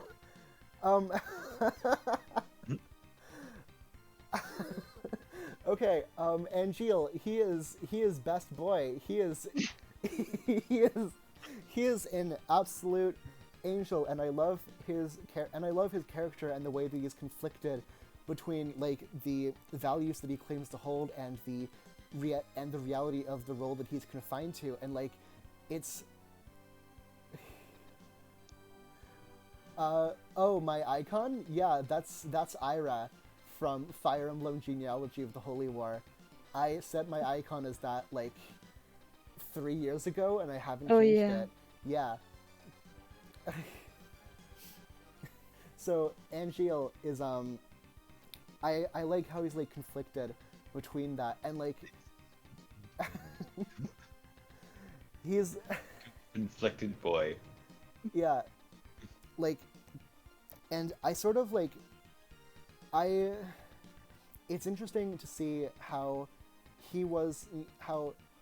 it doesn't even feel like he was being hypocritical when he gave in. It felt like it was the only option left for him, and like I get that. Like if you have like a shitty life and you're constantly told that you're made to be something that you don't want to be, then like yeah, that's going to like get to you. And I feel like Zack's response to this is very conflicted, because on one hand like Angeal is the one who taught Zack like the values of being a hero, but on the other hand like Angeal can't hold up to that. Like how are you supposed to feel about somebody who like taught you how to be a good person, like taught you what it means to be good, like not doing any of that? Like how are you supposed to take that? And it's complicated, and I like that. Fancy BLK, Angeal will never get into Smash because doesn't like their shit in Smash. Hey, they got Cloud has no two whole songs. two songs. Hey, they put in Dragon Quest though. They put in like Dragon Quest, and they put in the fucking stickers from like Parasite Eve. No, not Parasite Eve. That's a PS1 game. But like they got some shit going on. It's fine. But I don't know. Like it feels like a ploy. Like they're gonna put in like they have to know that what they're doing is kind of shitty. Like they gotta put something in from the remake, right? Like they gotta do something. Man, oh man, Angeal and Dissidia would be amazing. I've not played Dissidia, but it seems like a very cool fighting game that I would love to play.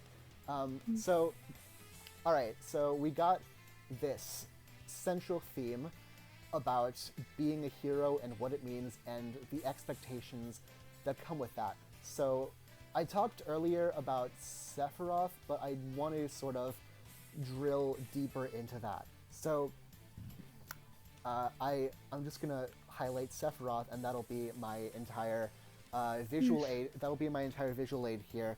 So. Yep, it's him. So Sephiroth is.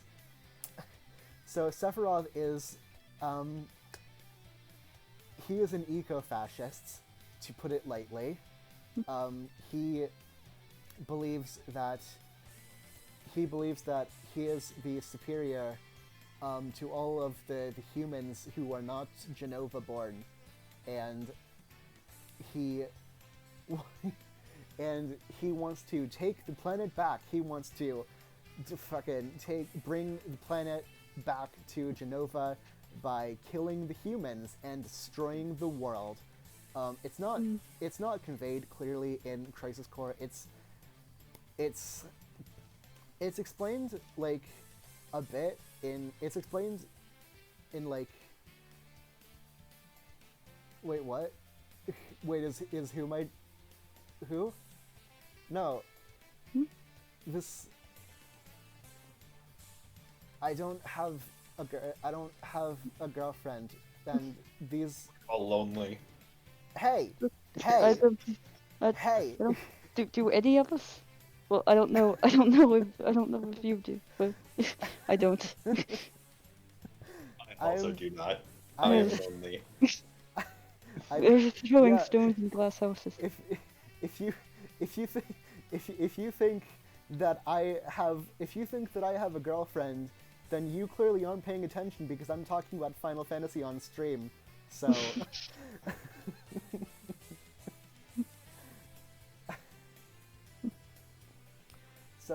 these are, yeah, so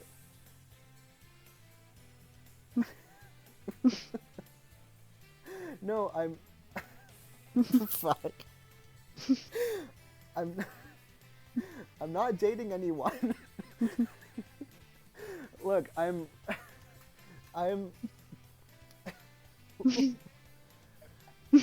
Take your time. please.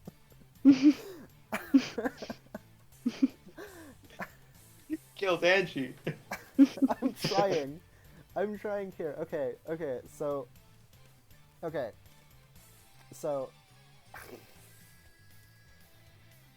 Sephiroth is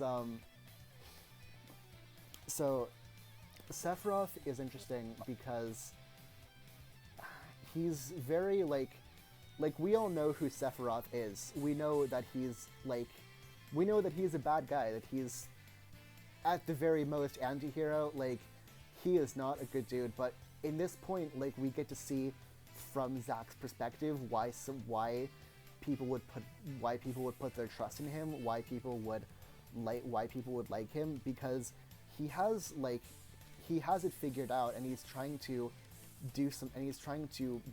And before he finds out about Genova, he's like, I'm thinking of leaving Shinra because I don't think this is right for me. And like, he's the only character to actually address what Shinra's actually doing. And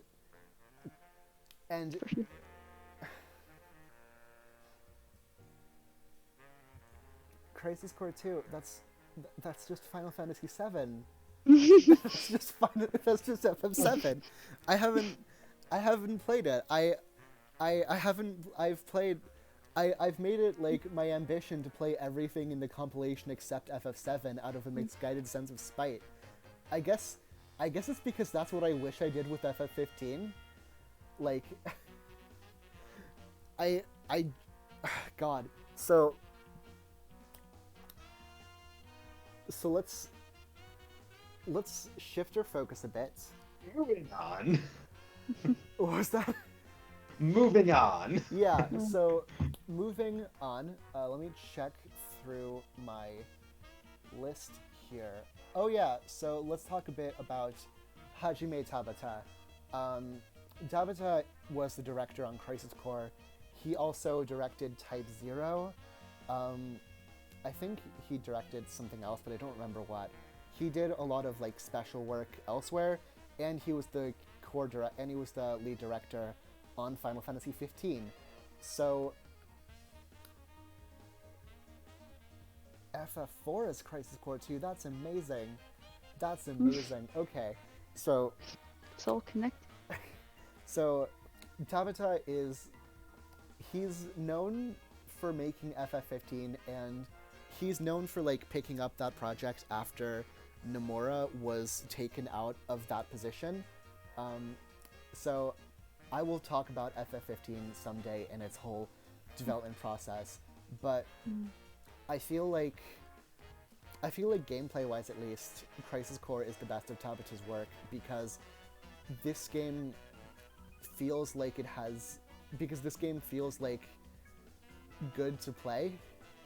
Like, FF15 has some cool stuff going on, but it feels sort of... It has some cool stuff going on, but it's sort of clunky and gets samey throughout, and Type 0 has some, like, has some serious variety and a lot of shit going on for it, but its pacing is terrible. Crisis Core feels like it's trying to actually be played. Crisis Core has, like, it has, like, clunky gameplay sometimes, but it's a system that I can sort of get behind, and it structures itself well. I also feel like Tabata is at his best as a director when he's... I also feel like Tabata is at his best as a director when he's working with something. When he's working with something he kind of already knows. That's probably a, like, horrible insult, but it's just a general sense that I get. What would like something that's like already been established? Yeah. Like, I don't trust him to rework something, basically, which is why I don't like FF15. But this isn't about FF15. What this is about is that... man, okay, so...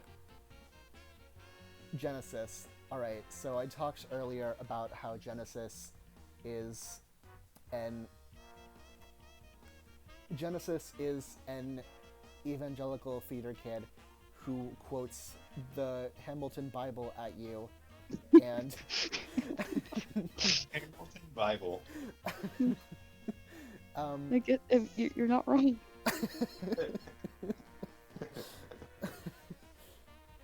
And he... he quotes the Hamilton Bible at you, and he...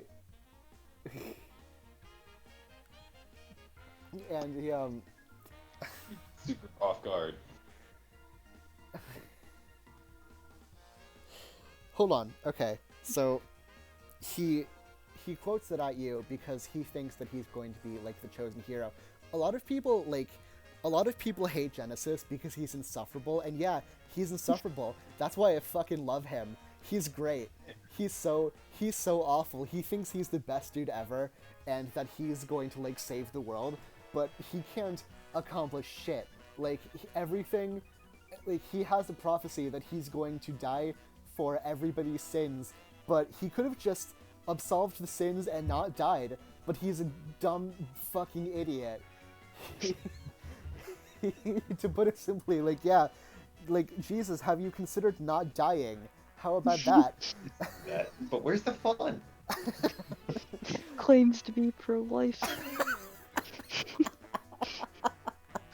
Okay, so Genesis is great because he's such an anime club prick.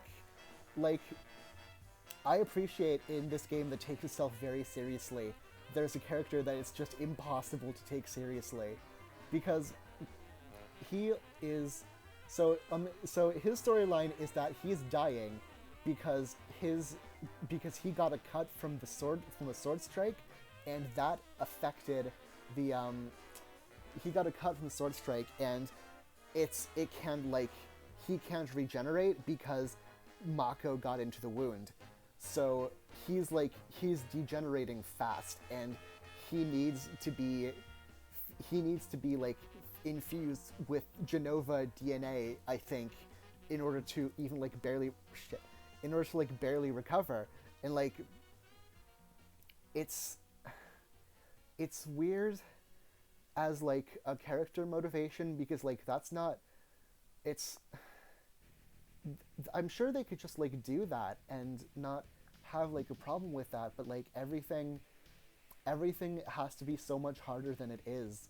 So Genesis ends up like needing to take over the world for some reason as like part of a team up with Hollander, who promises to regenerate him but doesn't keep that promise. Let me drink some water again. Do I have some? Shit. I don't think I do. Let me see just one more thing. There, I And got this is it. why Okay. you invest in a big water jug. Yeah, I should probably go get some too. All right, Be right back. water break. I'm gonna refill my water, and then we'll see what I talk about next. How about that? Let's go.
All right, I'm back. All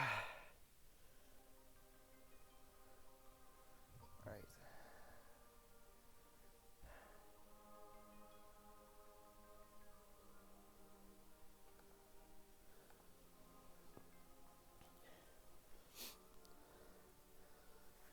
I'm gonna check my liked videos to see what song I can put on the playlist next. You can put whatever you want, IE.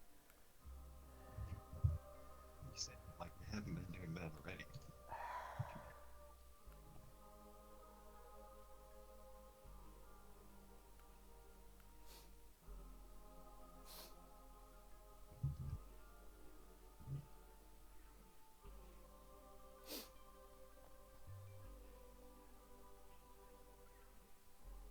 All right.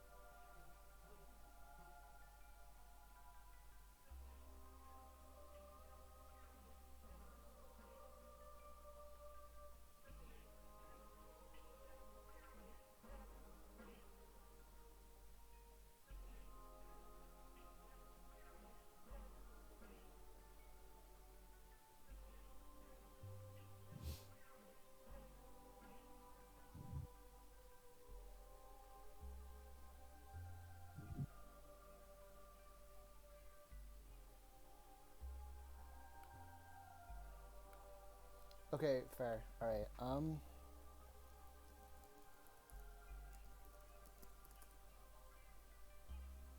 Okay. So.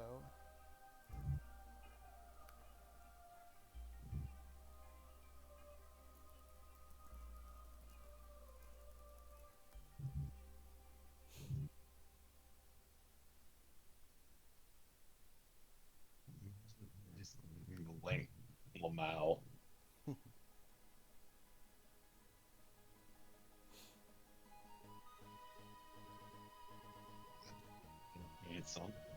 On man. Right. Hey, Recess, welcome back. Mm-hmm. Yes, I'm just back for Terra's theme. Hey. Yeah. All right. So I'm gonna. So there's a lot to go into here. So let's talk about the second half of Crisis Core Final Fantasy VII now, because the first half is covering Angeal and sort of Zack's development into a more rugged person, and the second half is when shit goes crazy. So I'm gonna show you a clip. Hold on. Is it here? Is it here? Here? No. Shit. Zack versus Sephiroth. Pause on this. People. Whoa. Oh, hey. Oh, hi. Hey. Good evening. Good evening, Welcome Mary. back. Alright, so I'm gonna show you a thing. Hold on. So I've got the stream, and I'm going to show you a comparison. Hold on. Where is it? Did I forget Last Order? Last Order. No, you had it. We saw Tifa's dad die. Did I close the tab though? I think 8. You just check your history. All right, let me see.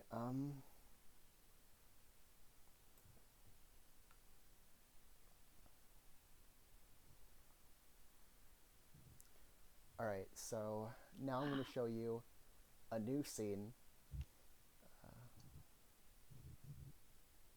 You can tell what time frame this was made in just by looking at it.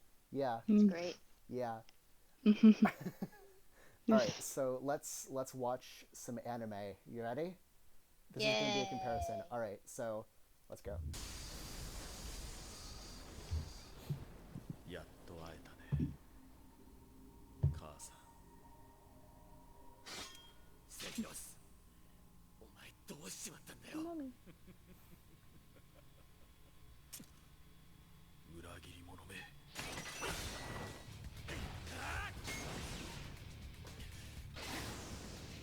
セフィロス信頼してたのにい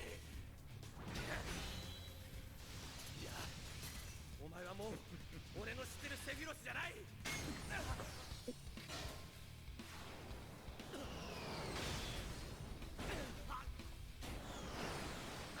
俺は選ばれし者この星の支配者として選ばれし存在だ Dropping out of the ceiling to hit you. この星を愚かなお前たちからセトラの手に取り戻すため生を受けた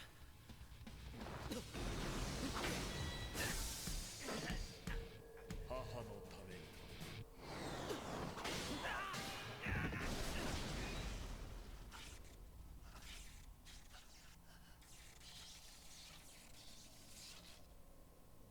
Oh no. So that was that was Last Order's Sephiroth versus Zack scene. All right? So, things certainly moved around a lot. Yep. It's that was all told that was badass, right? That was I wish I could fall An anime fight. with a knife. Yeah, it was it's It was top 10 anime fights, in my opinion. yeah. So here's how that was done in Crisis Core. So this was a few years later. Let's see, is this it? We meet at last, Mother. Can I just say Genova is really hot in this version? I'm sorry. Anyway, moving on. Sephiroth, You do you, Queen. have you completely lost Thank your you. mind? Is Genova like the sea creature? She's an ancient. She's the old inhabitants of the earth.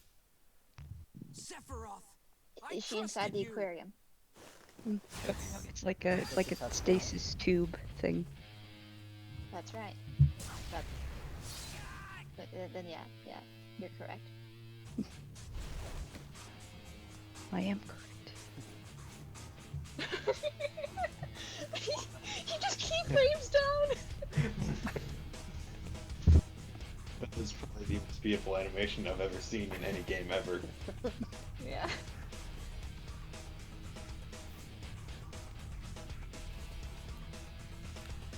Like, you see how this game might be limited in a way that the anime wasn't, right?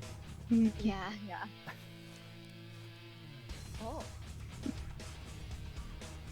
Hello. Activating combat mode. Now you get to see the great UI.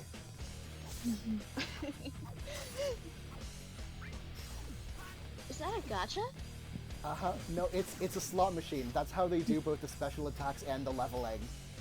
That's incredible. Yeah, leveling up is random chance during the battle. How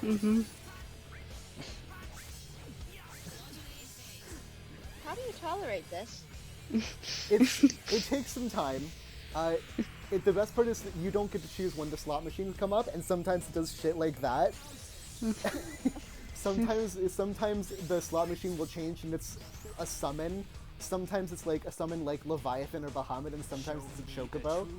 It's great. Oh my god. These are like the best. These are like some of the best looking special attacks in gaming, and you don't get to choose to use them. They randomly happen. So that's where the budget went. Uh-huh. And then it was a cool Stardust and just like nothing happened.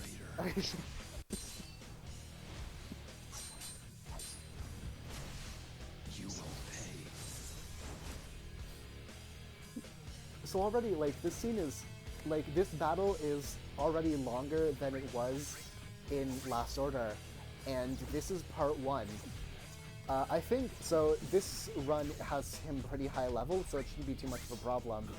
I think it's gonna be over soon, but like, let me see. Yeah, it's just about over. So, this is like a lot.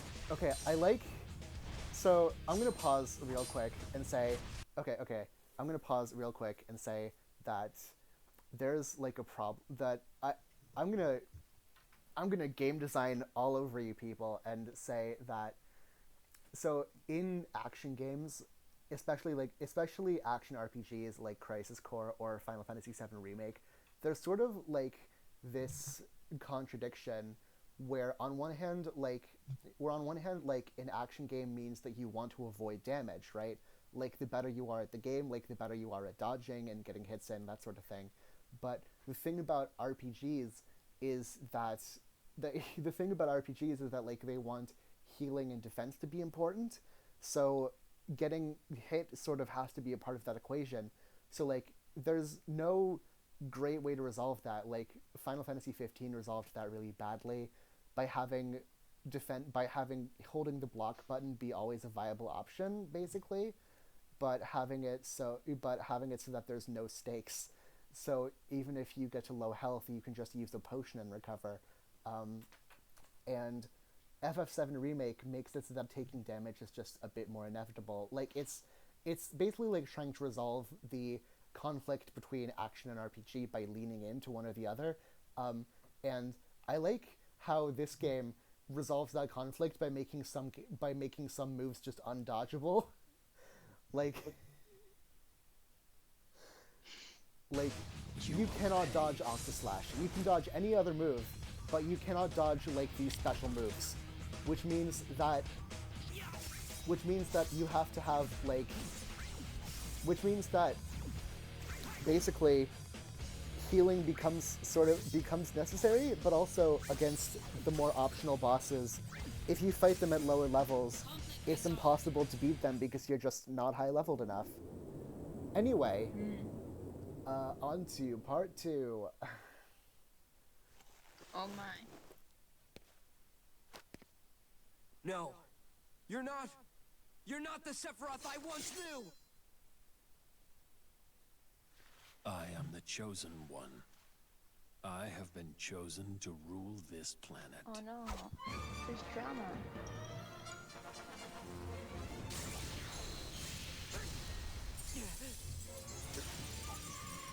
Each other.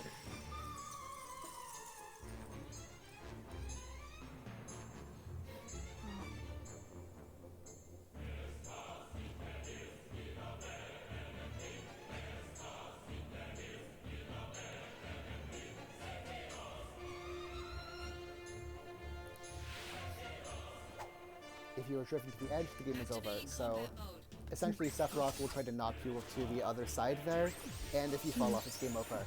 And this is like a really narrow like corridor, so it makes the fight almost like a 2D fighting game. Like, yeah. Yeah, and it's just like... It's really cool and you can get knocked... What was that? Sorry. I'm just still trying to like... I'm still trying to process the slot machine. It's a lot to take in. It's so much to take in. But like, it's such a like intense it's such an intense and long battle, where in the anime it's like a few minutes, where this is 8 solid minutes. This is a lot. And does added length make this scene better? Traitor. Does seeing this animation several times improve your experience of the fight against Sephiroth? You will pay. And there's also like the elements of like interactability to it. Yeah, there is. I mean, there is, but it's... The interactivity means that there's more direct immersion in it, there's more verisimilitude, if I may. It means that there's... Okay, that's cool. That's a cool thing. Just watching... I love just watching him just fall from fucking nowhere and just thump onto the ground.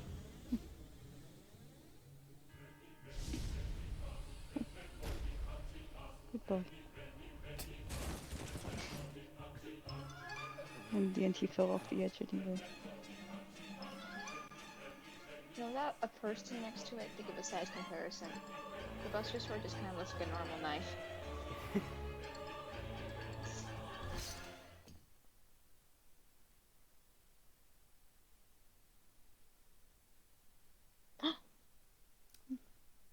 Okay, so I'm going to show you what happens after that. It's not in this video. I'm going to show you how it happens in last order. But before then, I want to ask, like, how, like, fuck. There's an element of verisimilitude and interactivity. It's the sense of, like, being more immersed, that it's something more believable and something that you can more easily get yourself into because, like, you're the one doing it. You can, like, feel the intensity based on, like, what you're doing in the encounter.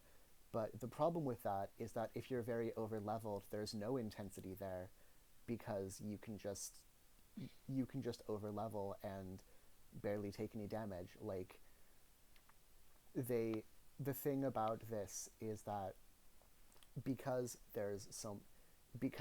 by this point you're probably good at dodging, those undodgeable attacks are probably the only way that they can really reliably create damage for you.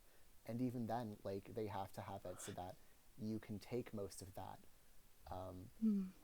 It's so having, like, the opportunity for leveling and being able to do that sort of thing, like, creates big problems when you're trying to have, like, stakes and difficulty curve. That's the problems that I've been running into in, like, a lot of RPGs. Like, it's something that I just got over in Final Fantasy XII. But here, it's a bit more bearable because it's clear, because it's a bit more bearable here because the intensity in Crisis Core isn't that amazing because it's a prequel. So, like, stuff is already happening. So here's what happens next.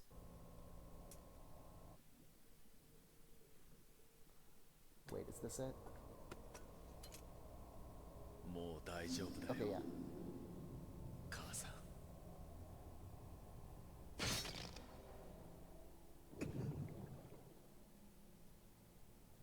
誰だ母さんを Uh-oh.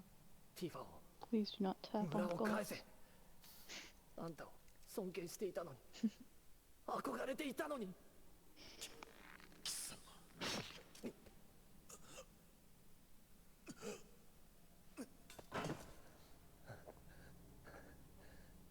Imagine getting stabbed by the Buster Sword. Ooh. And here's the worst scene in video game history. In Not video the game worst. anime history. Well, here we go. It's not the worst, but you'll see.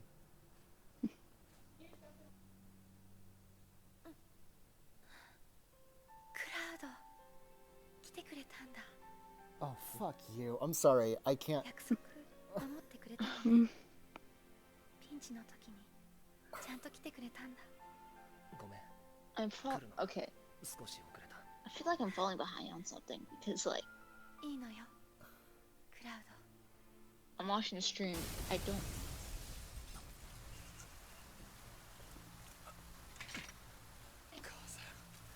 Wait, you don't what?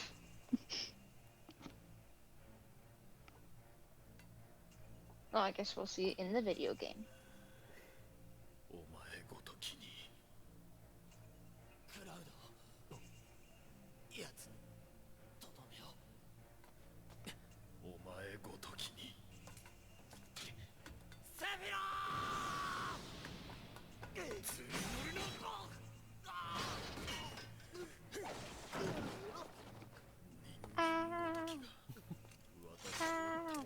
Sorry.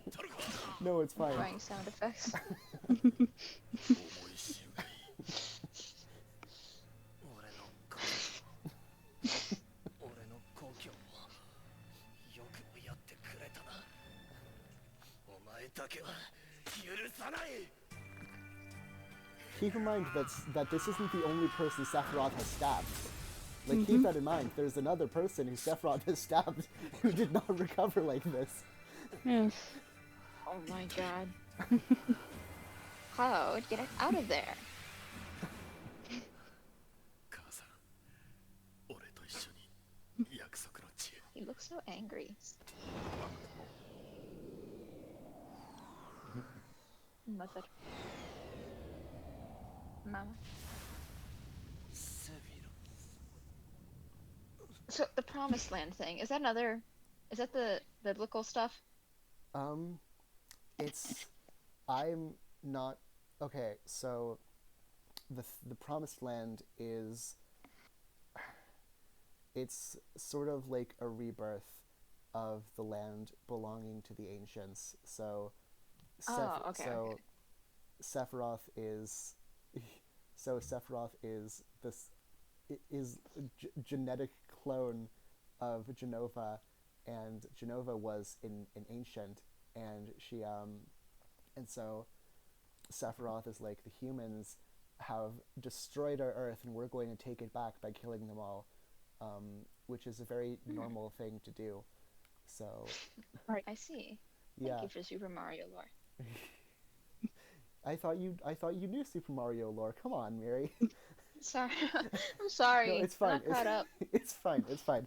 Okay, so a thing that I want to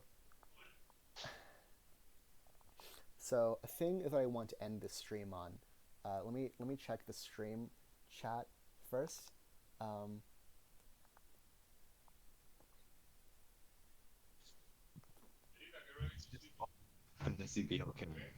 Okay, got it. Alright, so I want to finish off the stream by talking about this top thing. So I mentioned at the start, at the start of talking about the storyline, that you start by invading another country and getting points the more people you kill. There's no point system like that anywhere else in the game. You're just graded by Shinra on how cool of a killer you are. And there's this sort of idea built throughout the game that like you are the chosen hero, that you are like this almost ubermensch figure by Shinra standards. Like the game in the end, its most solid theme is about the propaganda machine, because Zack works for the bad guys. Like, they're the people that the Final Fantasy VII crew fights in Final Fantasy VII. But Zack never realizes they're the bad guys in that way. So what happens after that fight with Sephiroth is that Zack and Cloud get taken in by Dr. Hojo as test experiments. That's kind of a twist in Crisis Core, and it's a big twist for FF7, and it's clear that they're building up to that with FF7 Remake. The thing is that when they break out of there, Zack manages to escape, and he breaks Cloud out, and Cloud's on, like, Cloud cannot move or think. He's high on Mako, basically. And the thing... In the sauce. So, the thing about this is that towards the end, Zack is carrying Cloud and, like, running away from Shinra and trying to get to Midgar. But he realizes that Shinra are kind of bad, but not because of their oppression of the people of Midgar or of their sucking the earth dry, but because they were a dick to him and Cloud, he doesn't really fight back. He's like, the final boss is Genesis, fighting the same battle that he was already fighting when he was a part of Shinra. Fuck off. But the game's from Zack's perspective, and he never has to confront that Shinra are ideologically, like, bad, and he thinks of himself as a hero at the end. Actually, hold on. I have to show you, all of you, this fucking bonkers ending. Core ending. I love how the second result is reaction, because holy shit. This is 15 minutes, so I'm gonna skip ahead a bit. I thought you said like 50 minutes. No, it's 0 at the end. That fucked me up. Okay, here we go. No.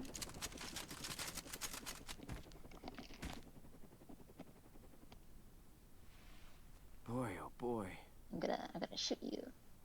The price of freedom is steep. That's a lot of dudes. That's a lot of guys.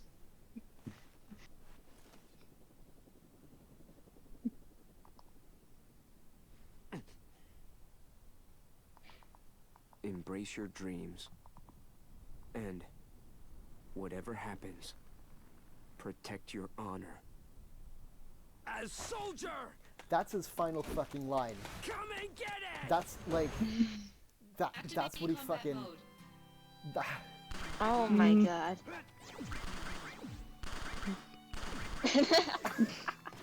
What a great game. The animation! Where's the... He gets shot. Yeah.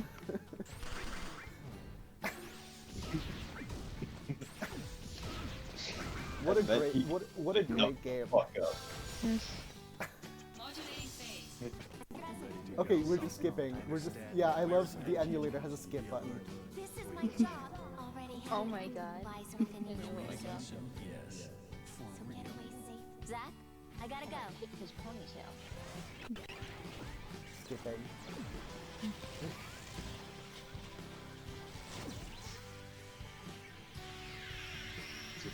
And Zack there is one guy with a sword. Yeah, I mean, Lip the fuck up. Like,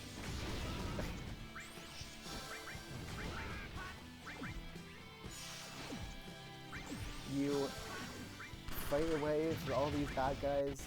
They never seem to stop. God.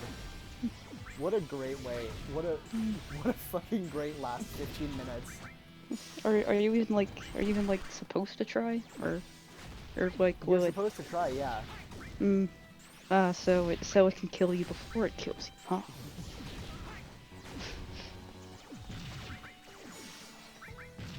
Alright, I'm gonna skip. Okay, no, hold on. There's a bit more.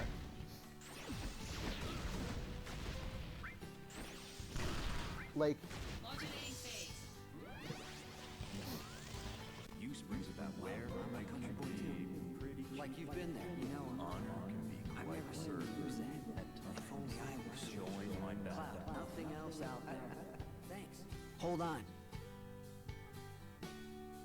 Hello. This game. It's a game. It's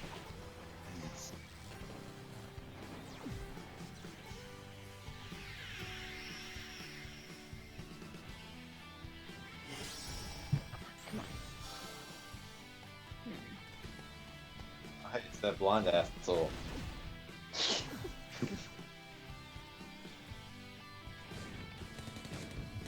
Princess Peach. Blonde asshole with excessive hair gel.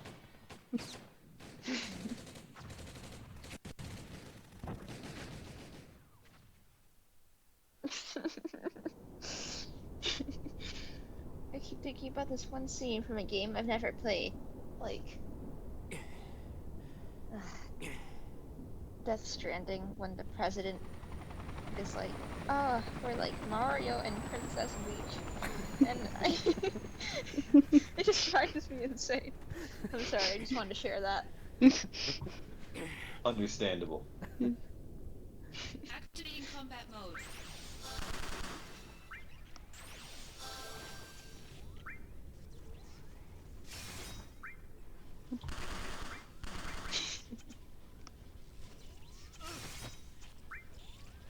I love all these numbers.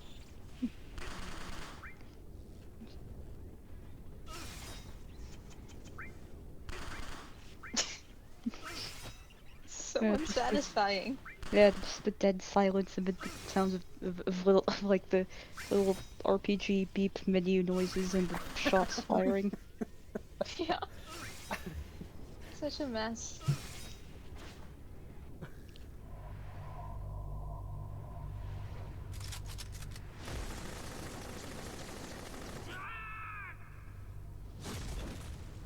It's never enough fun. Just see him get lit the fuck up during the start of one of his attacks. Oh no, I'm dead. Ah, no.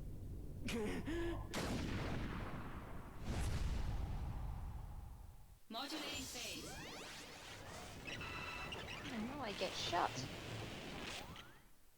Hello. Don't worry. That's right. Want to hear? But It just keeps going. Oh, three of her. I'll be here. Come on.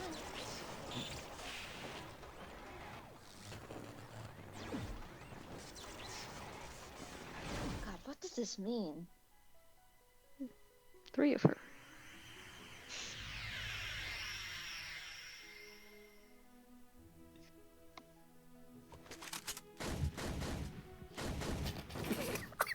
Like, does this gacha, like, represent something? So in the game, when you get 3 in a row of the same character, you use their special move. And these are representing of the friends that you make over your journey. On the way. Aw, that's nice. Oh. Hello. Is that like a scripted one?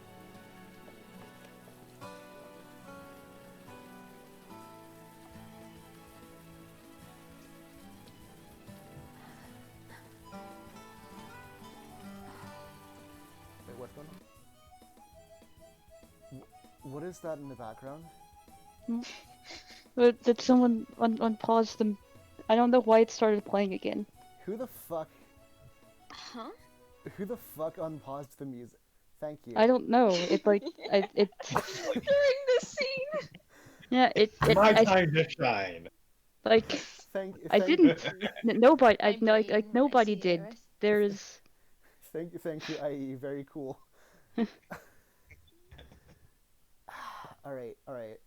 It just did it on its own. Spooky. Thank you, Probot. Very cool.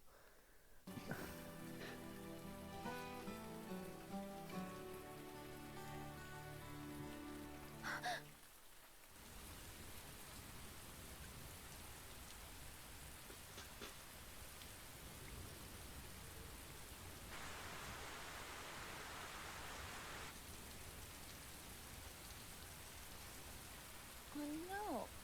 He's in a little bit of pain. A little. Oh, never mind. He's okay, but he died. That's awesome. Oh my god, Cloud's thing called massive blood loss. Oh, it's a blonde asshole.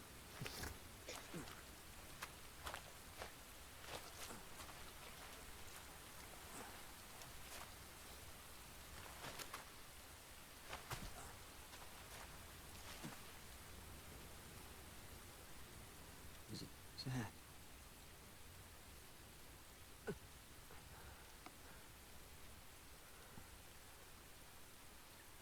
Oh, For he's the so pretty. both of us. Both of us?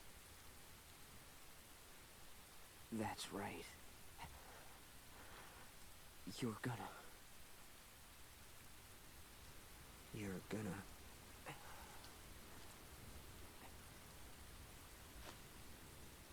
live. You'll be my This living guy's legacy. being guys. Mm-hmm.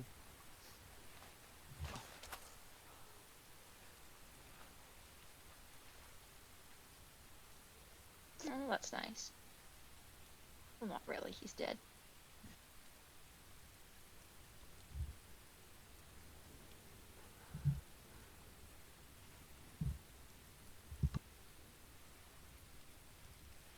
My honor. My dreams.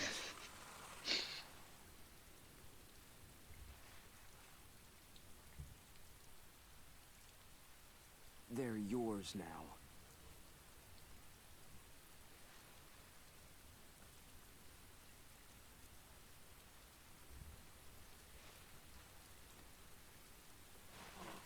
I love how crusty this rain sounds.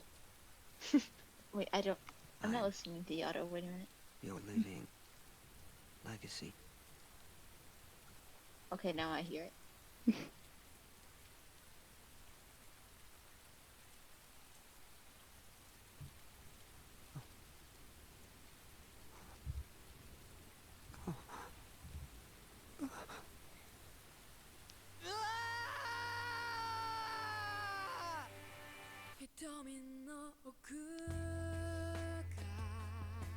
He's so sad.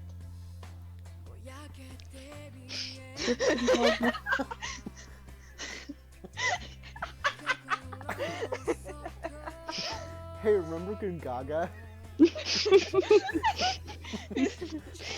We'll never forget you.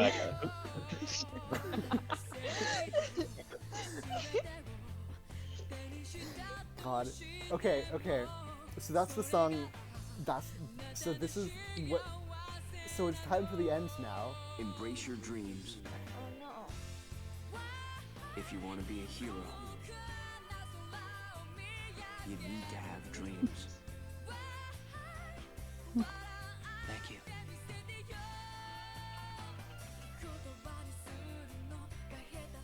I won't forget.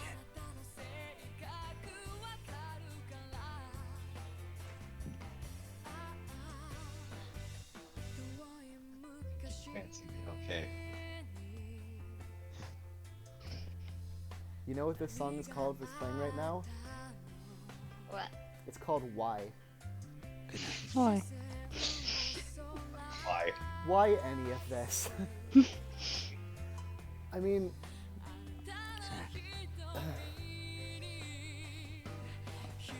it's meant as like a prequel to Final Fantasy VII.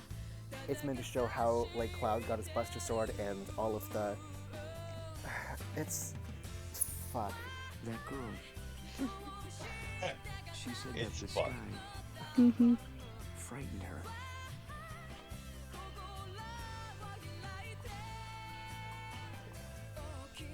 That looks so I feel so empty. liberating.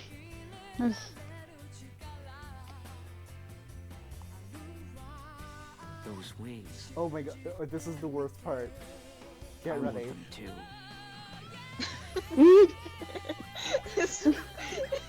Why do you... Those wings, I want them too.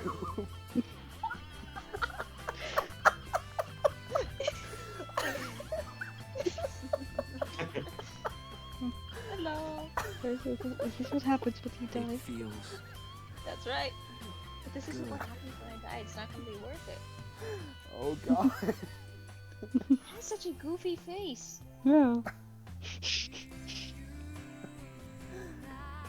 Oh His face god. is so angular. say hi for me. I liked you better when you were dead. He's a mega Looks like Chad. He looks God. like a fucking 2D DreamWorks character. God. Okay. What an ending. Hey, We should Oh, have hey, a spoilers, dance by the way. party. did you say I became a hero? No, actually, here's why. You did not become a hero, Zack. So you fought somebody. Your final boss was somebody who had nothing to do with the circumstances and conditions that led Final Fantasy VII to happen. You didn't fight Shinra. You didn't even defect against them. You just ran away from them when you realized when they fucking did experiments on you. You didn't deal with Sephiroth. He's still going to be shit. And you fucking died not having to address anything that any of the bad he died not having to address any of the shit that he was complicit in. Freaking owned. Except Except.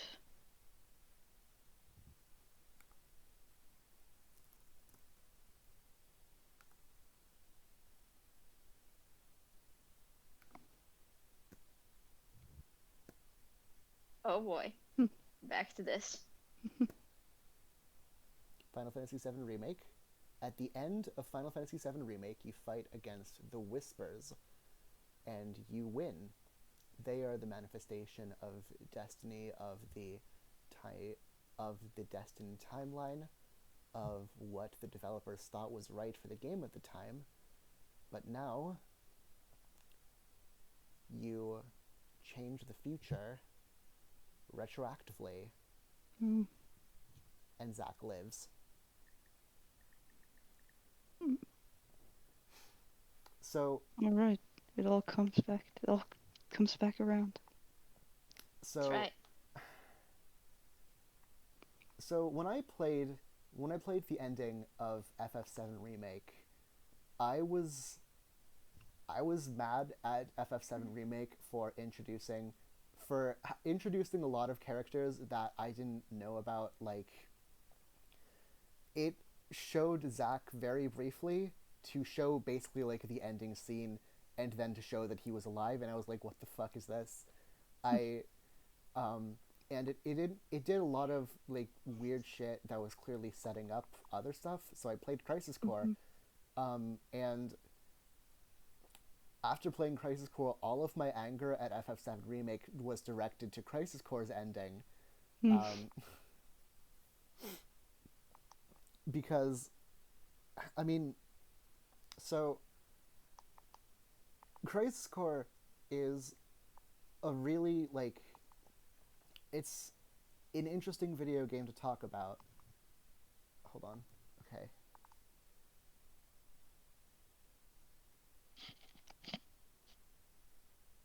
All right. So the Crisis Core is like a really interesting game. It's a fun game to play, and it has some really good moments. It has some really good drama and stuff going on, and what it adds to Final Fantasy VII. I mean, it's good on its own. Let's say that, but in the context of FF7, well, it's telling that Zack's death is one of the things that they retconned with the new timeline, because I think, God, I don't want to sound mean about this game because I say things very I say things very harshly, but it's not too big a deal. Like, I mean, it's not like it's. I think Crisis Core has some problems, but they're not like game ruining. Like, a lot of people like Crisis Core, including me, and they have good reason to do so. But I think that the ending was a genuine fuck up that I'm glad they're trying to rectify here. So the game has some stuff in it. It has some gameplay and some story and characters and themes, and I want to point out one. I mean, no, I've said a lot, but this is consider this like a post thing, like Endnote. I looked in the YouTube comments for the Crisis Core OST, and all of the comments, like most of the comments, were saying like Zack is such a heroic guy. He's such a good hero, such a great he's such a good man, and it's like he fucking fought for the military of a corporation, like, man. Okay, so I don't fault anybody for not picking up that Shinra was not the good guys, but it's telling that Crisis Core seems to have constructed an idea of heroism that seems to have nothing to do with actually addressing the systems. Just saying. Aside from that, this game does some biblical shit that I dislike. Maybe it's just because I'm not a believer, but I doubt anybody working on this game was either. Yeah. Yeah, they're just seems to be like the go-to for just it's just for that symbolism that looks cool.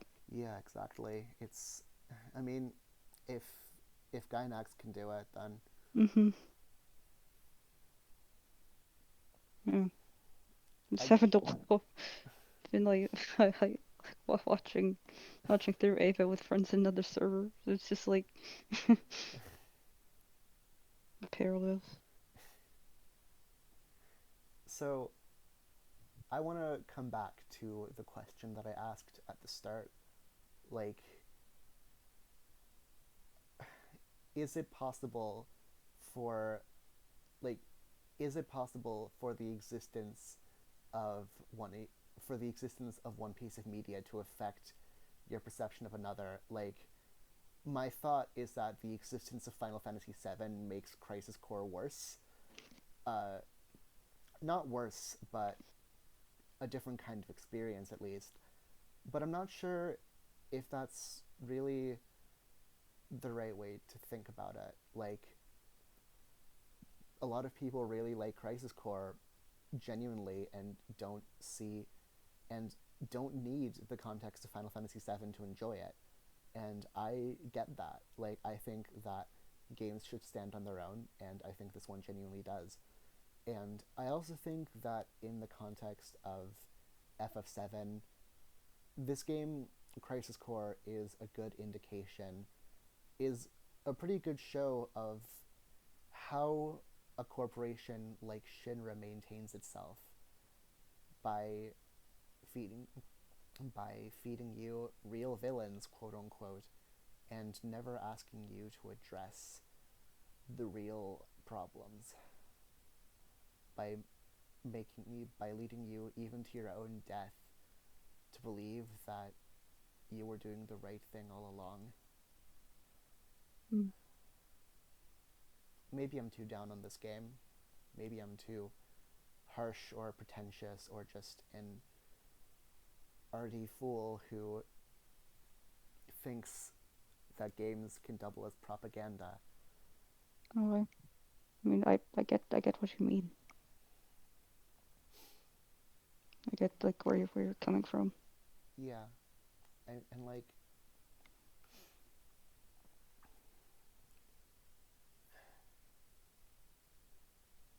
I think,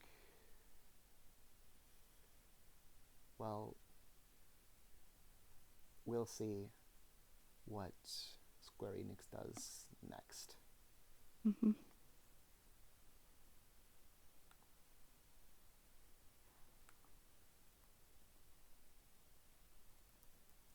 It's like, it's like to go back on like what you were saying. I think like of course, I think it's like, I think that yes, like I think it's pretty Take your time, don't worry. Yeah. Words, I understand. Yes. I mean, what I'm trying to say is that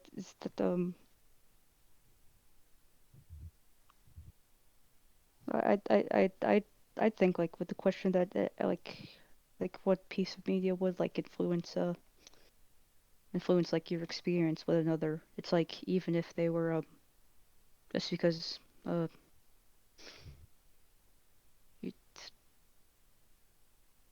I'm forgetting the word.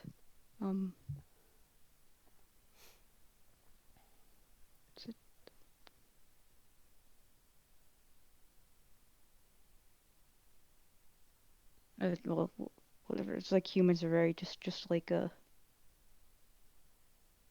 guess like a biased creatures. That's not the exact word I was looking for, but very malleable. Yeah. It's like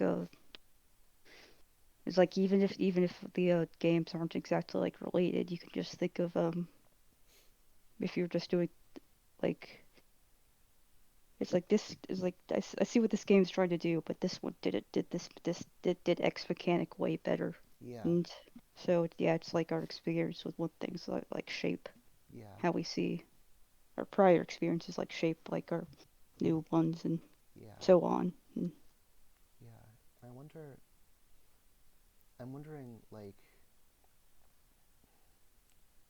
I'm wondering how much of that extends to I'm wondering how much of that in games extends to thematics, because in terms of understanding stories in games and like understanding games as like a medium of expression and of expressing ideas, I think gaming, and especially gaming discussion, is still very young. So is it like, how far are we from getting to the point where a game can be part of a conversation, can be like, can exist as like a response to something, not just in the sense of like, I'm going to make this mechanic to prove that it will be fun, but in the sense of like, I'm going to make this mechanic or this interactivity a certain way so that we can understand ourselves or the world better. Like, that's something that we're kind of trying to answer with our own games, but to be honest, I'm not, like, it's an experiment. And I guess the reason why I picked Crisis Core in specific to overanalyze like this is because Crisis Core exists in a very weird spot in gaming. It's not quite a AAA game. It's not something. It's a smaller game. It's part of an established series, but it's on the PSP and it's a spin-off game, which means that it's able to take more risks. Like, Right. but it also exists within the space of it also exists within the space that it has these specific expectations of what people want from the game, of what developers want, of what the publisher wants, and I feel like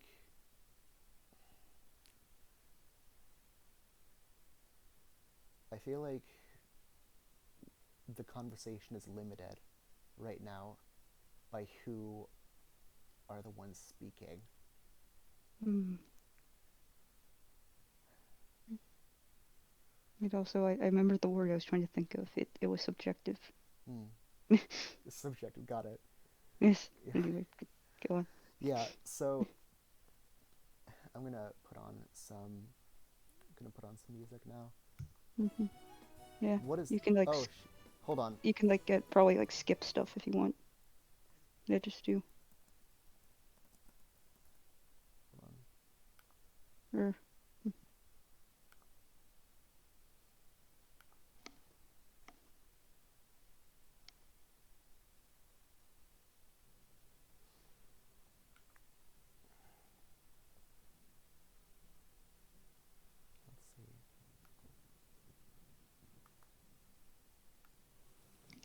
Oof, we got the ambient version.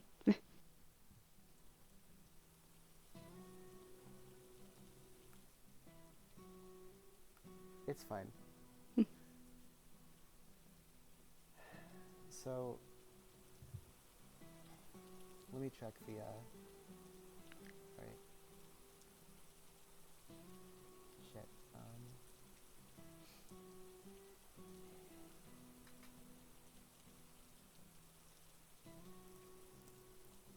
Good night, Mary. Alright, so I have fixated on this game because it's in a space where it's able to say something, but I think we're not in a position where we really know what we want to say yet. Yeah. And there's this... The thing is, like... The thing about Genesis is that he's the final boss. He's the villain, but he wasn't mentioned in Final Fantasy VII. They invented him in Crisis Core, because otherwise Zack wouldn't be a hero at all. He would just be a victim of Final Fantasy VII's events. They were more interested in creating a hero story and making you feel like a powerful badass and making you see an awesome character than really addressing what their story was actually doing. And I think that's a contradiction we've got to learn to find a solution to at some point someday.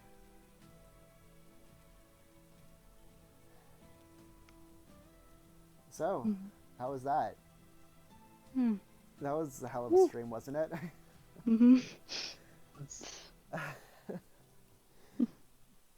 Alright, so, shall we end it here? We can stick around a bit longer. It's your stream. Oh, hey, this entire thing was spoilers, by the way. Yes.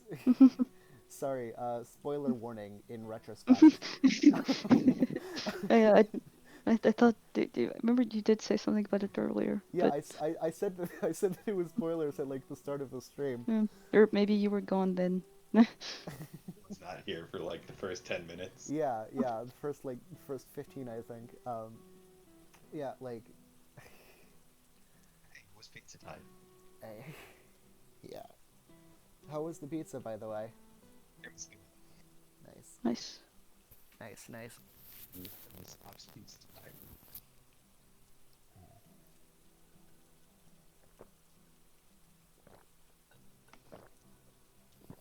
All right.